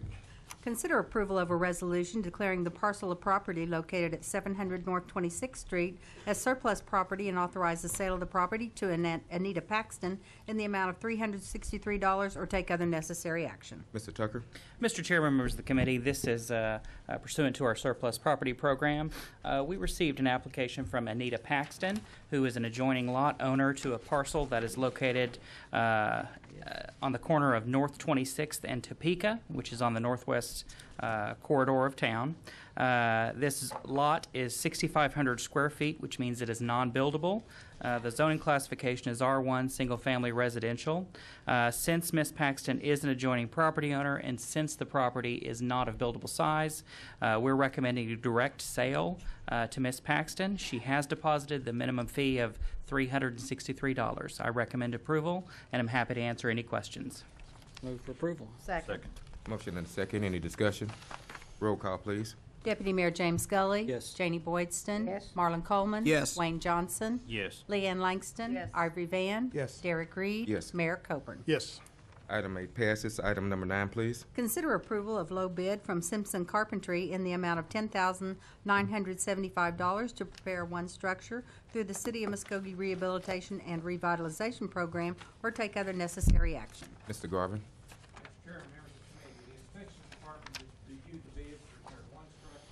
I don't think your mic is on. Okay. The inspection department received bids to repair one structure through the City of Muskogee Housing Rehabilitation and Revitalization Program. This structure is located at 211 Frankfurt Street. Mr. Simpson was low bid in the amount of $10,975. This is the last structure to be repaired underneath the current grant. It will make a total of 17 structures for this current grant cycle. And just for your information, this is actually the 200th house that we've repaired since this program began. This went before the purchasing committee, and both staff and purchasing committee has recommended approval of the low bid to Simpson Carpentry in the amount of $10,975. Be glad to answer any questions. Move to approve. Second. Motion and a second. Any further discussion? Roll call, please. Deputy Mayor James Gully. Yes. Janie Boydston. Yes. Marlon Coleman. Yes. Wayne Johnson. Yes. Leanne Langston. Yes. Ivory Van. Yes. Derek Reed. Yes. Mayor Coburn. Yes. Item 9 passes. Item number 10. Consider approval of lowest and best bid from state contract Puttyberg Chevrolet for 4 one-ton cabin chassis vehicles for the traffic and street departments in the amount of $23,794, each for a total of $95,176. 2 1/2-ton extended cab four-wheel drive pickups from state contract John Vance Motors in the amount of $25,193 each, for a total of $50,386, and 2 3/4-ton extended cab four-wheel drive pickups from state contract Bob Hurley Ford in the amount of $26,683 each, for a total of $53,366 for the Pollution Control Department, or take other necessary action. Mr. Swepson? Good evening, Mayor, members of the council. If you'll recall, this item was previously sent out for bids. There were some concerns on a couple of items that council had concerns over, and their wishes were to resolicit for bids, which staff did. We received 4 bids, 1 local bid. Of all bids received, state contract pricing was the lowest of all bids. So with that, staff is recommending purchase of these off of state contract pricing. The 4 one-ton cabin chassis would be from Hooterberg Chevrolet for a total of $95,176. Those would be split between the traffic and street department. The 2 half-ton extended cab four-wheel drives would be John Vance Motors. They would be Dodge vehicles, total of $50,386. And then the 2 3/4-ton extended cab four-wheel drives would be from Bob Hurley Ford, total of $50,366. These are all funded in this year's capital outlay. I'd be happy to answer any additional questions. Questions or comments? Move for approval. Second. Motion and second. Mr. Chairman, Yes. was this the issue where we had so many questions the last time in terms of the advertising of the bids? Yes. Yeah, Has that issue been resolved? Yeah, the last bid was out there for about 4 months, and also we didn't have any local bidders. And this time there was a local bidder. They went to all procedures. It was done in a timely fashion. Okay. And also, state contract was, what, $2,000 less than any bid received, wasn't it? Pretty I'm much just so. rounding numbers, but Mhm. state contract was lower than just any bid received. Okay. We do have a motion and a second? Yes. All right, any further discussion? Roll call, please. Deputy Mayor James Scully. Yes. Janie Boydston. Yes. Marlon Coleman. Yes. Wayne Johnson. Yes. Leanne Langston. Yes. Ivory Van. Yes. Derek Reed. Yes. Mayor Coburn. Yes. Item 10 passes. Item number 11, please. Consider approval of the lowest and best bids as per the attached list for the following items: chlorine alum polymer coag and ferric chlorag to Brent Tag, fluoristololic acid to Key Chemical Incorporated, polyphosphate to Carcass Corp. All right, Pam, I'm not even. Okay, I'm not even getting this. I'm not even It going to tell always you that I read is. this at I know. purchasing. Sodium chloride to Evolaqua Water Technologies, caustic soda to Univar, or take other necessary action. All right, Mr. Stewart, tell us what all that means. I don't know if I got that. Can we do that? I'm not rereading it. Stephen Morton, our water plant superintendent, is going to present this item to you. As was so eloquently attempted, these chemicals are for the treatment of our water. I recommend that we go with the low bids on all of them except for one, which is our ferric chloride. And the reason being on that is they do not meet the specs as far as percentage strength because of the process they have to use. So I recommend going with the second lowest bid on that, and I will be happy to answer any questions. I move for approval if next year they read that into the record, not us. I would appreciate that. How about we just label it Chemical 1? Chemical. I move for approval. All right, Second. we have a motion and a second. Any further discussion? Roll call, please. Deputy Mayor James Gully. Yes. Janie Boydston. Yes. Marlon Coleman. Yes. Wayne Johnson. Yes. Leanne Langston. Yes. Ivory Van. Yes. Derek Reed. Yes. Mayor Coburn. Yes. Item 11 passes. Item number 12, please. Consider approval of awarding the lowest bid to Ready Mix Concrete as per the attached list as follows: 3,500-pound PC to Mid-Continent Concrete, 3,500-pound PC High Early ST, 3,000-pound PC, and City Pay Dre 2 yards or less to Muskogee Ready Mix, and flow fill to Twin Cities Ready Mix, or take other necessary action. Mr. Stewart? These are our annual road bids. They're all low bids. We've used all these companies before. They're all in the local area, and we recommend approval. Move the approval. Second. Motion and a second. Any further discussion? Roll call, please. Deputy Mayor James Scully. Yes. Janie Boydston. Yes. Marlon Coleman. Yes. Wayne Johnson. Yes. Leanne Langston. Yes. Ivory Van. Yes. Derek Reed. Yes. Mayor Coburn. Yes. Item 12 passes. Item number 13. Consider approval of lowest and best bid for the following road materials. Number 2, cover alternate number 1 and alternate number 2 to Kemp Stone. Aggregate and alternate number 1 and alternate number 2 to Kemp Stone. Number 3-inch pit run alternate number 1 and alternate number 2 to Kemp Stone. Asphalt sand alternate number 1 and alternate number 2 to Muskogee Sand. Fill sand alternate number 1 and alternate number 2 to Muskogee Sand. Concrete type B and C alternate number 1, alternate number 2, and alternate number 3 to Glover and Associates. Hot cold patching material alternate number 1 and alternate number 2 to Tulsa Asphalt. 12-inch pit run alternate number 1 and alternate number 2 to APAC, and limestone screening alternate number 1 and alternate number 2 to Kemp Stone, or take other necessary action. Mr. Stewart? Yes, these are actual road material bids, and alternate 1 is hauled to the plant, and alternate number 2 is when we actually go pick it up, just so you know the difference.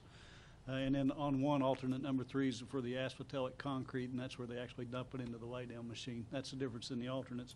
All of these are low bid. They're all local except for Tulsa, and that's where we have to go get our hot mix coal lay patching material. So they're all local companies. The pits are here locally in Muskogee County.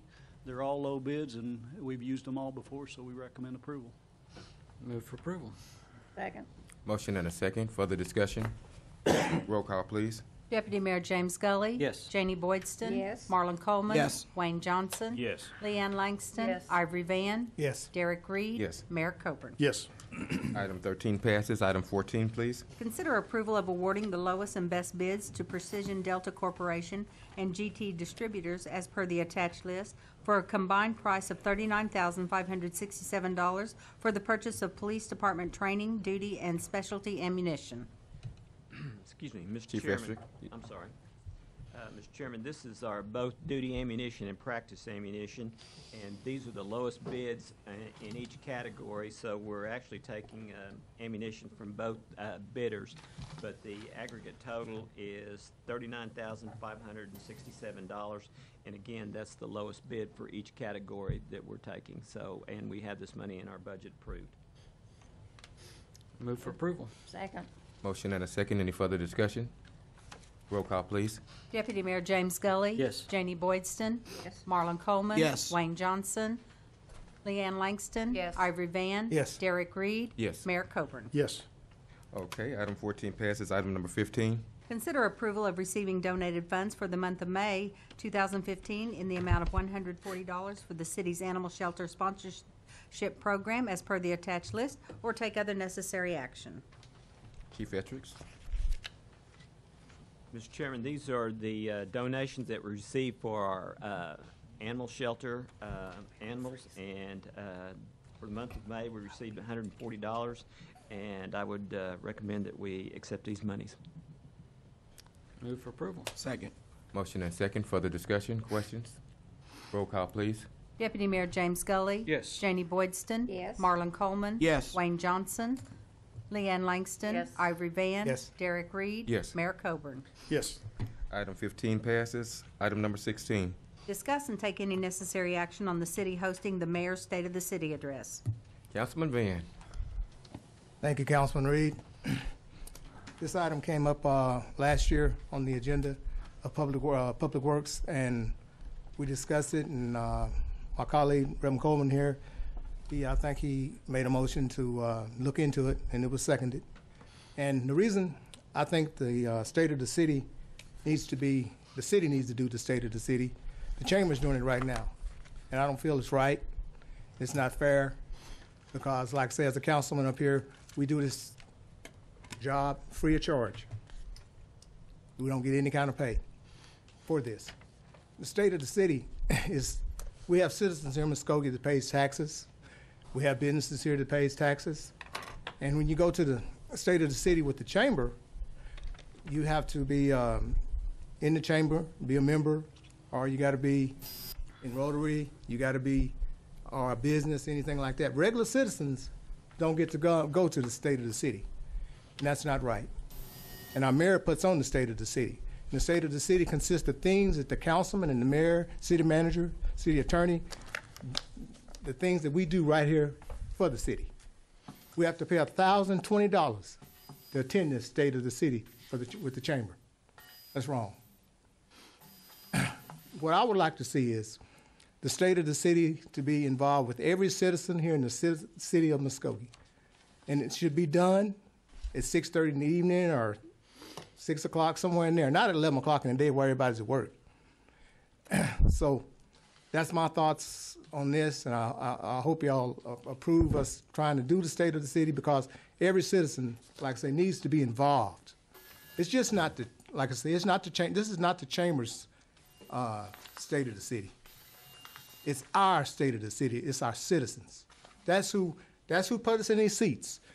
Come November, when you got to file that dollar downstairs, then you get elected in January. We got 4 councilmen and a mayor coming up for re-election. Think about that. That these citizens that put us up here in this seat right here can't come to the state of the city.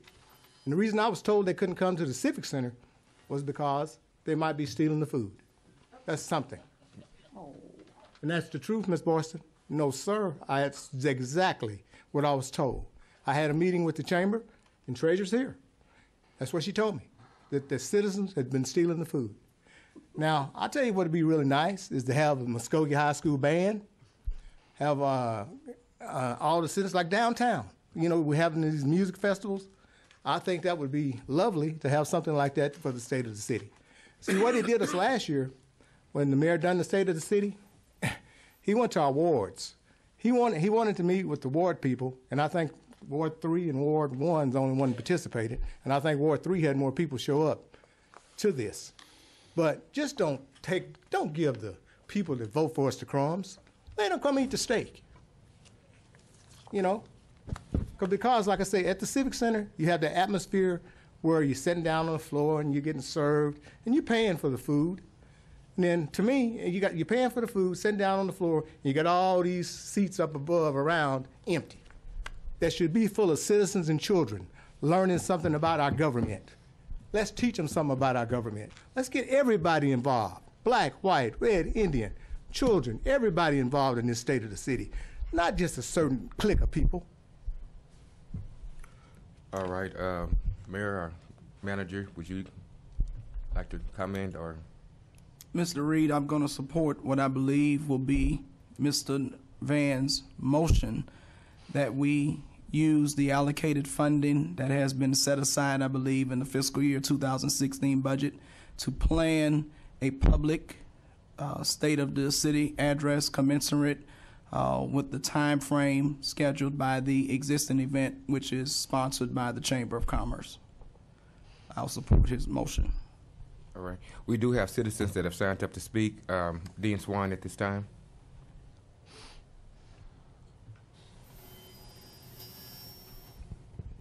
Good evening, members and mayor. My name is Dean Swan. I live at 727 Capitol Place here in Muskogee, Oklahoma. I'm much support of what Councilman Ivory Van has said, 110%. I wanted to see the state of the city address last year, and it turned out to be quite humorous from my perspective to see how a Native American combat vet can be belittled in his own city because I'm simply not a member of the Chamber of Commerce.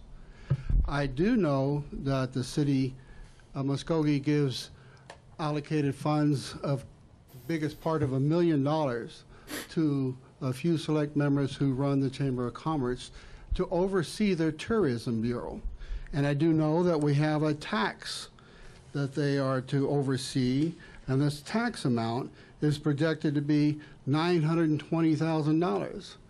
This organization is a private organization, nonprofit, members-only Chamber of Commerce for local businesses to advance local businesses.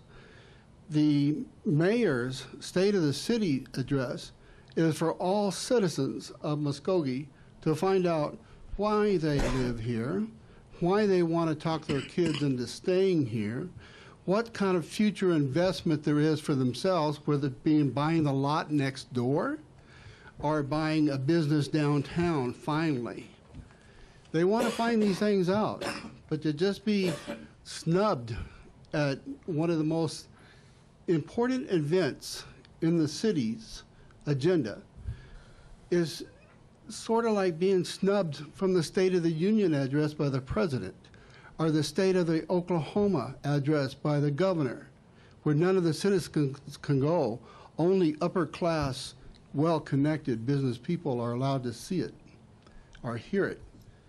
I think 110% that we should have a open State of the City address by the mayor and council members and other community members at his choosing to address the citizens as a whole as to how wonderful the future and how bright the light is at the end of the tunnel for this city and for its citizens. So we can all enjoy what our tax dollars are paying for and why we're trying to convince our children who have become educated why they need to stay here. It's kind of simple. Thank you very much. All right, Ms. Sylvia Swan.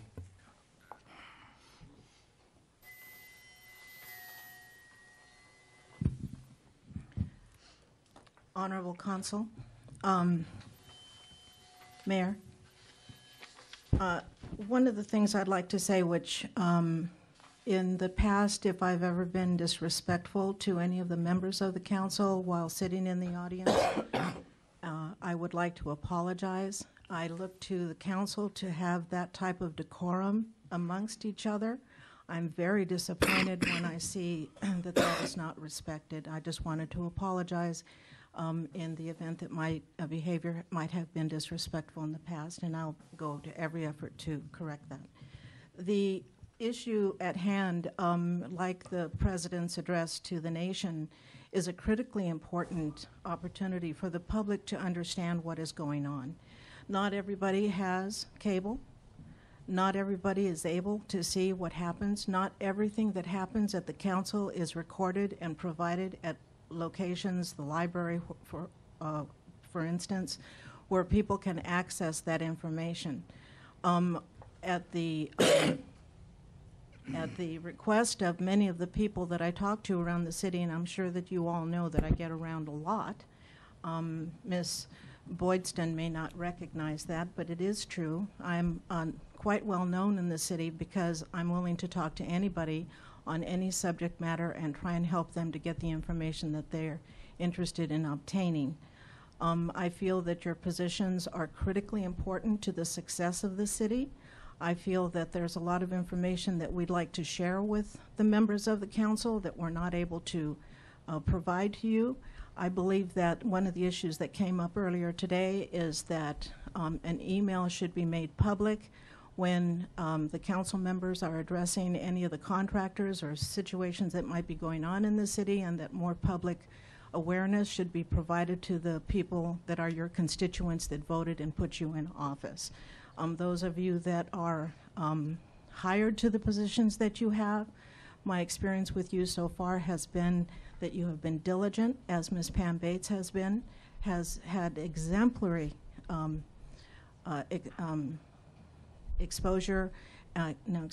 exemplary behavior in regard to the way that she's handled her position, whether it be with the city. She's always respectful. Whenever I've spoken with her by the phone, many times I've had her get gray hair because of a request at the last minute, but she's always treated me with great respect and decorum. The same as Mr. Tucker, and I'm finding that to be the same case with Mr. Brown. I have not talked to all of you counselors individually, but whenever I have a question, I have felt that it is comfortable for me to approach you individually. I feel that the issue that Mr. Van has addressed, I was not able to attend last year. My husband was going to attend. I was very embarrassed to see him sitting in the bleachers and everyone sort of laughing at him because he had made the effort to attend the chamber event. He was disgraced at the table and not allowed to have anything to eat.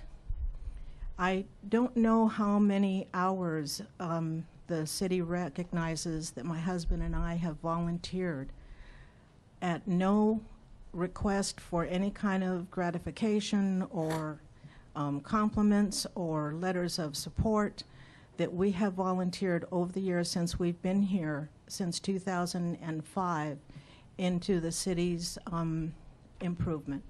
Our objective is to have a cohesive, participatory relationship between all the citizens as much as possible, especially those that are suffering the most, and that would be your low-income citizens in the community. We try everything we can to provide as much information. I print things for free to people as long as I can afford to do it in order for them to have access, and I try to do my best to research the questions that they might have on every level. One other thing you should know is that I have tried to help several veterans to be able to save their homes, and I have contacted the public agencies, the national agencies, in order to be able to do that. Any questions that anyone might ask me about the air quality or anything else in this city, I also go out of my way to provide them with accurate, factual information. I would hope that the council is taking the time to invest in recognizing that the United States government is setting precedents on water, air, and land quality and that use. Thank you for allowing me this time. Mr. Risa Rudlinger.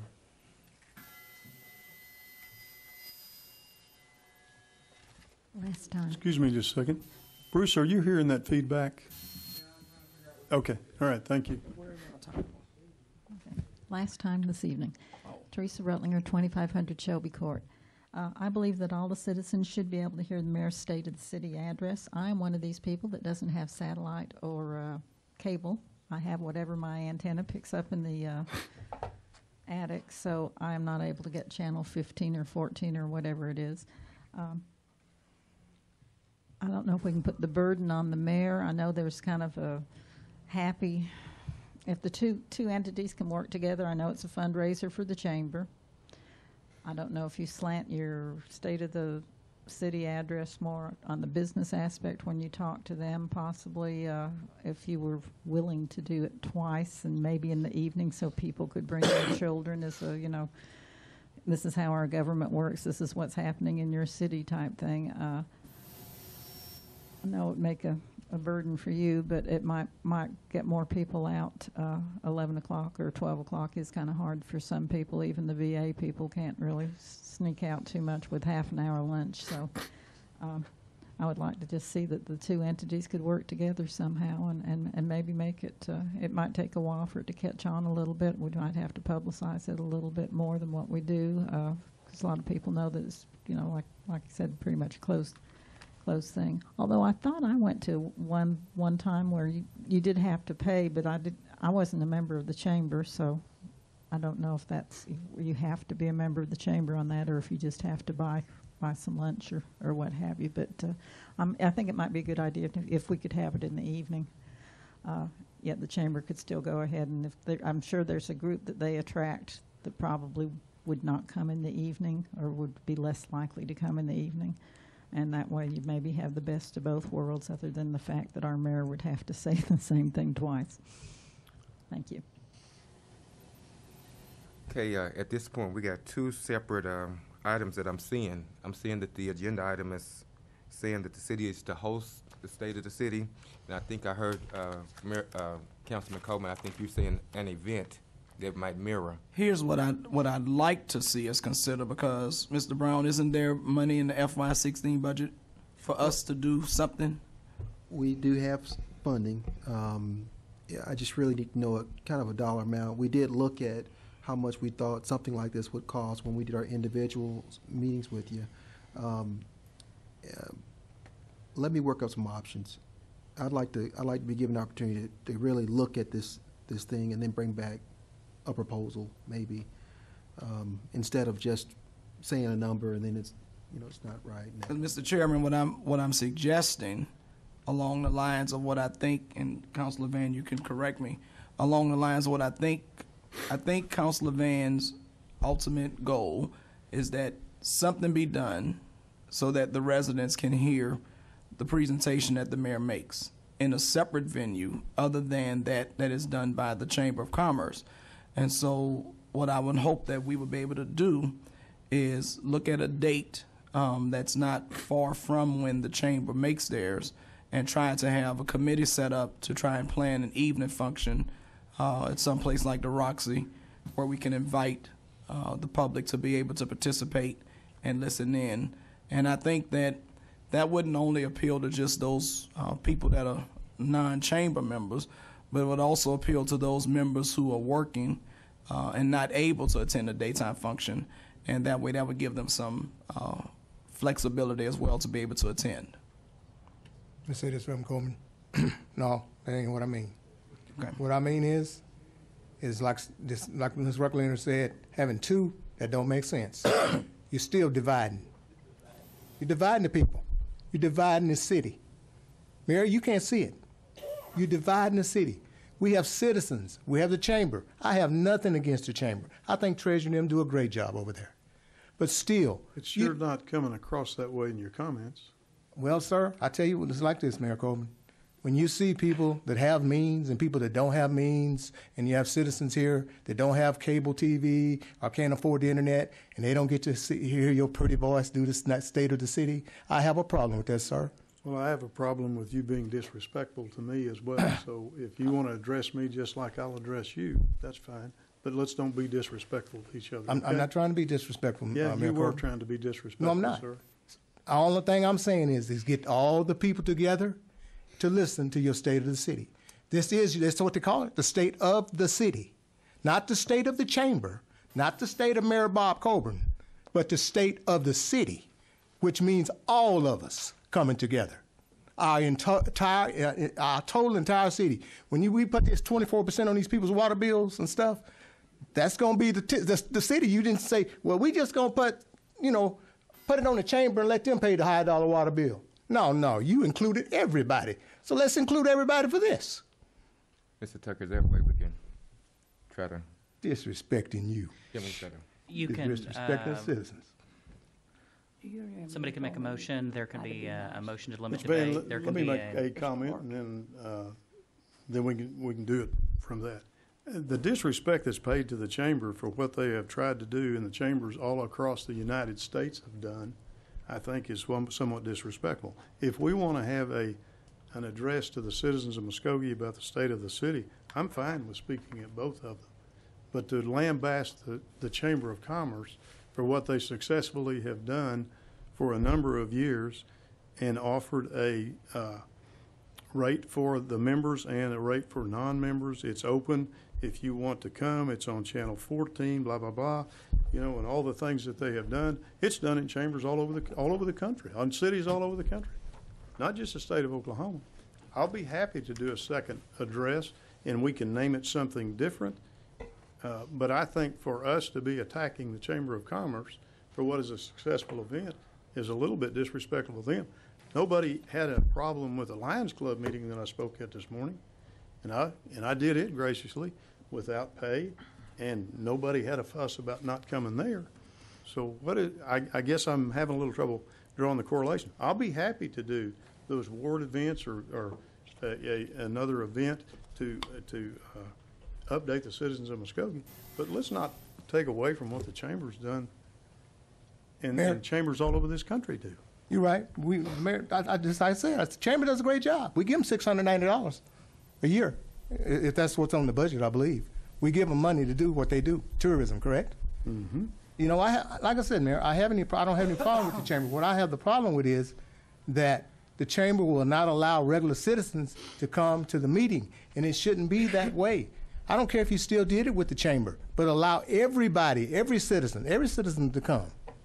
Mr. Van, this conversation, if we're wanting to address the chamber, then somebody needs to go to the chamber and address the chamber.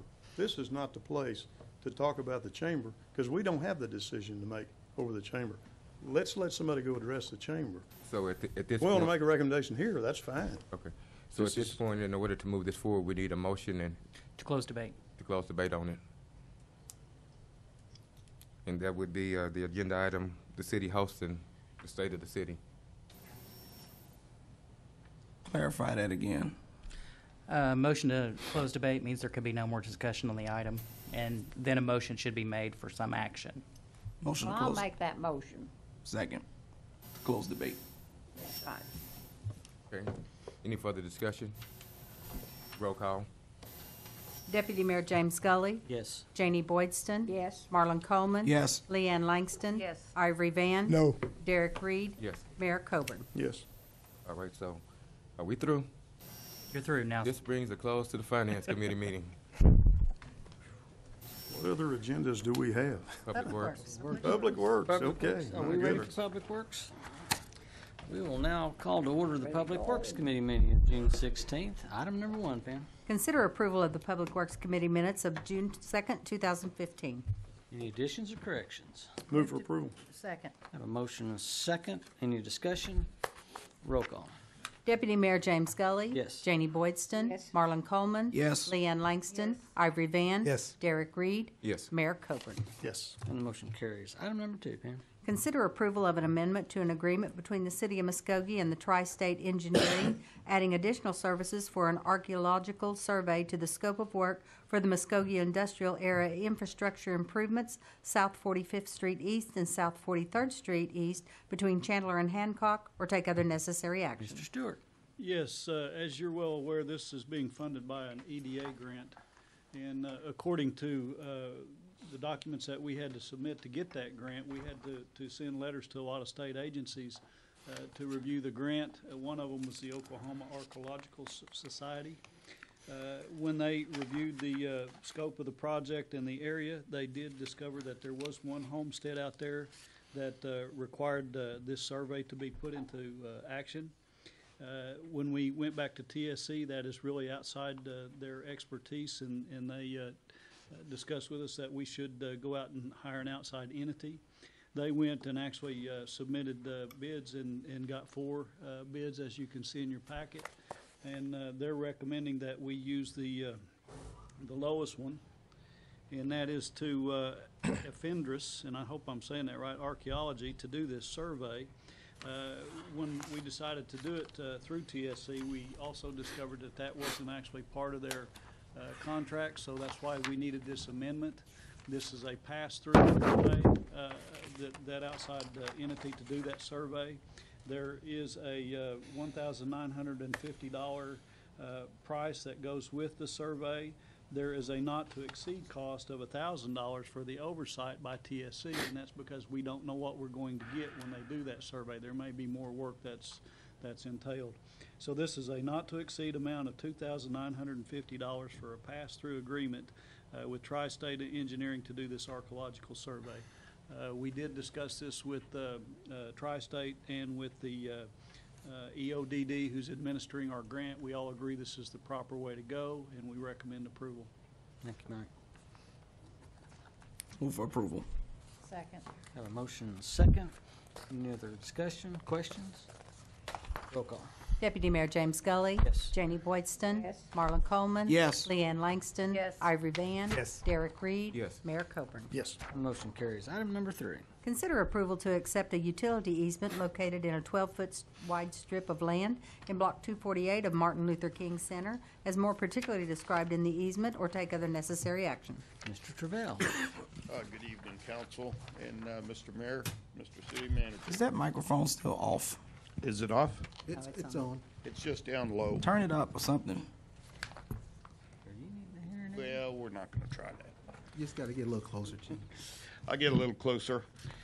This evening, we're happy to come before you to discuss and ask approval, consider the acceptance of a utility easement located 12-foot wide strip of land between Block 248 of Martin Luther King Center, more particularly described in the easement. The background on this, the easement for the electrical service is critical to getting permanent power out to the building. We've been told that the power company has a lead time that is currently longer than normal to install electrical service. And if the easement approval process at the city can be expedited, it will help Flint Co., who's the contractor on the MLK site, get the electrical service installed by the power company. And with this easement, it will allow the power to get in there in a more timely manner. And then we can get temp power, once we get the building slab down, get temp power going and help accelerate the project. I request you approve this, and, excuse me, you can see the location of the easement with your attached site plan. And I'd be happy to answer any questions. Move for approval. Second. Have a motion and a second. Any other discussion or questions? Roll call. Deputy Mayor James Scully. Yes. Janie Boydston. Marlon Coleman. Yes. Leanne Langston. Yes. Ivory Van. Yes. Derek Reed. Yes. Mayor Coburn. Yes. And the motion carries. Item number 4. Consider approval of a preliminary and final replat for Turnpike Second Edition, consisting of one lot on 3.2 acres located on North 41st Street East between Chandler Road and Gibson Street, or take any other necessary action. Mr. Garvin. Mr. Chair and members of the committee, the applicant is requesting approval of a preliminary and final replat of Turnpike Second Edition, consisting of one lot on 3.2 acres. The property is located on 41st Street East between Chandler Road and Gibson Street. The reason for platting the property is to have a correction made within the legal description. This property was originally platted several years ago, at which time they found that there was a mistake in the legal. They did a replat at the time, but they never filed the replat. So they had to take it back through the process because they're in the process of transferring the property. So they need to get the replat approved. This went before Subdivision Review Committee and Planning Commission, and both is recommended approval. Be glad to answer any questions. Move for approval. Second. Have a motion and a second. Any discussion? Roll call. Deputy Mayor James Scully. Yes. Janie Boydston. Yes. Marlon Coleman. Yes. Leanne Langston. Yes. Ivory Van. Yes. Derek Reed. Yes. Mayor Coburn. Yes. The motion carries. I have 4 citizens wishing to speak before we adjourn. Kenesha Pride. Pardon me? Had to leave. Demetrius Thomas. I need your name and address, if you don't mind, for the record. Hello, my name is Demetrius Thomas, and I live at 2422 Elizabeth. And I was just coming before the committee today because we were going to be put on the agenda to have our daycare, have the city of Muskogee, the county of Muskogee, change from standard to enhanced rate. Because doing that, we have like a great demand for childcare, and right now, at this time, we don't have enough homes or centers in Muskogee to accommodate the need for quality childcare. We have 11 centers, which have openings for like 225 children, and all the centers, they have filled all their positions except for 12. They only have 12 openings, and we have 30 home daycares in Muskogee. And we have like openings for like 225 children, and we only have like 2 daycares that have like 2 openings. So we were just trying to see if we can get this put on so we can have this changed. Because if we enhance this county, then we can have more children in a home. But it still would be regulated by the guidelines of DHS, and our homes would still have to have the adequate space in order to do that. But at this time, we don't have enough child care facilities in this town to accommodate for the need of the parents. So we were just trying to see if we can get this changed, because we've been trying for years and nothing's ever happened. So we thought we would come before you all today and see if we can get that change in the process. So what you're asking to do is to get an agenda item put on our next agenda Yes. so that you can come and explain this to us a little better? Yes, because Muskogee is like considered a micropolitan area. Okay. But we exceed the population for that, because the population for that is 10,000 to 49,999, and we have like 70,000 people that live in Muskogee. And like the cities like Wagner and Tahlequah, Wagner only have like 7,000 citizens, and they're considered enhanced. And I just don't understand why Muskogee can't be changed to that as well. And then in the pay that we receive, You know, we have to follow the same guidelines as everyone, but our pay is so much less than what the enhanced cities get. For example, a two-star home daycare receives $26.30 for an infant, where a two-star center here receives $25.50. And I don't think it's fair for a home daycare to receive more than a center, you know. So we just want to get it on the agenda and see if Muskogee can come, because like you all have been saying, Muskogee is thriving, the businesses are coming, and there's going to be more parents getting work, and they're going to need child care. And right now, we can't even accommodate the child care, you know, the need for it right now. So I thank you for your time. Can you get with them, Gary, get their information, and let's set up a meeting? I guess it's about state law. I'm zoning? assuming it's with what DHS maybe pays or supplements Yeah, on daycare that's what I'm or thinking, too. child care. The only Yeah. thing it would affect our ordinance is where we have a We have to be conflict. careful not to discuss this This is- since it's not an agenda item. I was going to say, Yeah. let's not go. Yeah. in- If you could just let's go get the information, Gary, before they leave, that way we can follow up with them. I also, the chair now recognizes Christine Maxwell. Christine, I need your name and address for the record, and you'll have 3 minutes. Thank you. Christine Maxwell, 2115 Denver. I'm just here to elaborate on what Ms. Thomas just brought forth. Due to the fact of all of the increase of the business that are coming to Muskogee and the need of the child care facilities that are here and not being able to meet the accommodations right now, not only would the enhanced rate make a difference for as helping the providers, but buying the material that is needed to do the upkeep that you are needed to do and to have, that is a requirement from DHS and from the state law of the things that we have to purchase. There is not a grant set aside, and I've heard all these things going on. There's nothing set up for child care, homes or centers. We're on our own to go and get whatever we need to get. There's nothing for us set up out there to go and get. There used to be entities in Tahlequah where you could go and get loaner equipment when a person started up, but they have depleted that. So there's nothing there. You have to save your money to go and get. And as you know, children don't care about anything that's not their own, and sometimes they don't even care about their own stuff. So wanting to have the best equipment there to suit these children, to meet their accommodation needs for us, education-wise, to be able to teach them on the scales that they need to be taught on, we need the enhanced rate, so we'll be able to do so. Thank you. Thank you very much. I have one other speaker wishing to speak, and I'm not sure I'm going to give him 3 minutes or not. Reverend Coleman? I don't Floor is need 3 yours. minutes. Thank you. I just wanted to make an announcement to remind everyone of the Juneteenth celebrations and activities that will take place this Friday at Elliott Park. They will have food and drink for the public from, I think, 11 a.m. until about 5 o'clock, 3 o'clock. From 11 a.m. to 3 o'clock p.m. I see 5, I see 3. Are we bidding here? Is there a bid going on that I don't know about? Juneteenth, Friday, at Elliott Park from 11 a.m. to 5 o'clock p.m. And they will also have the praise and worship service reinstated this year at 6:30 p.m. at the Antioch Church here in Muskogee, Oklahoma. Again, all of the activity is free and open to the public, and certainly we hope to see you at both events. Will you be in shorts? You'd like to see that? Yes, sir. See no further business. We are adjourned. Antioch Church, huh?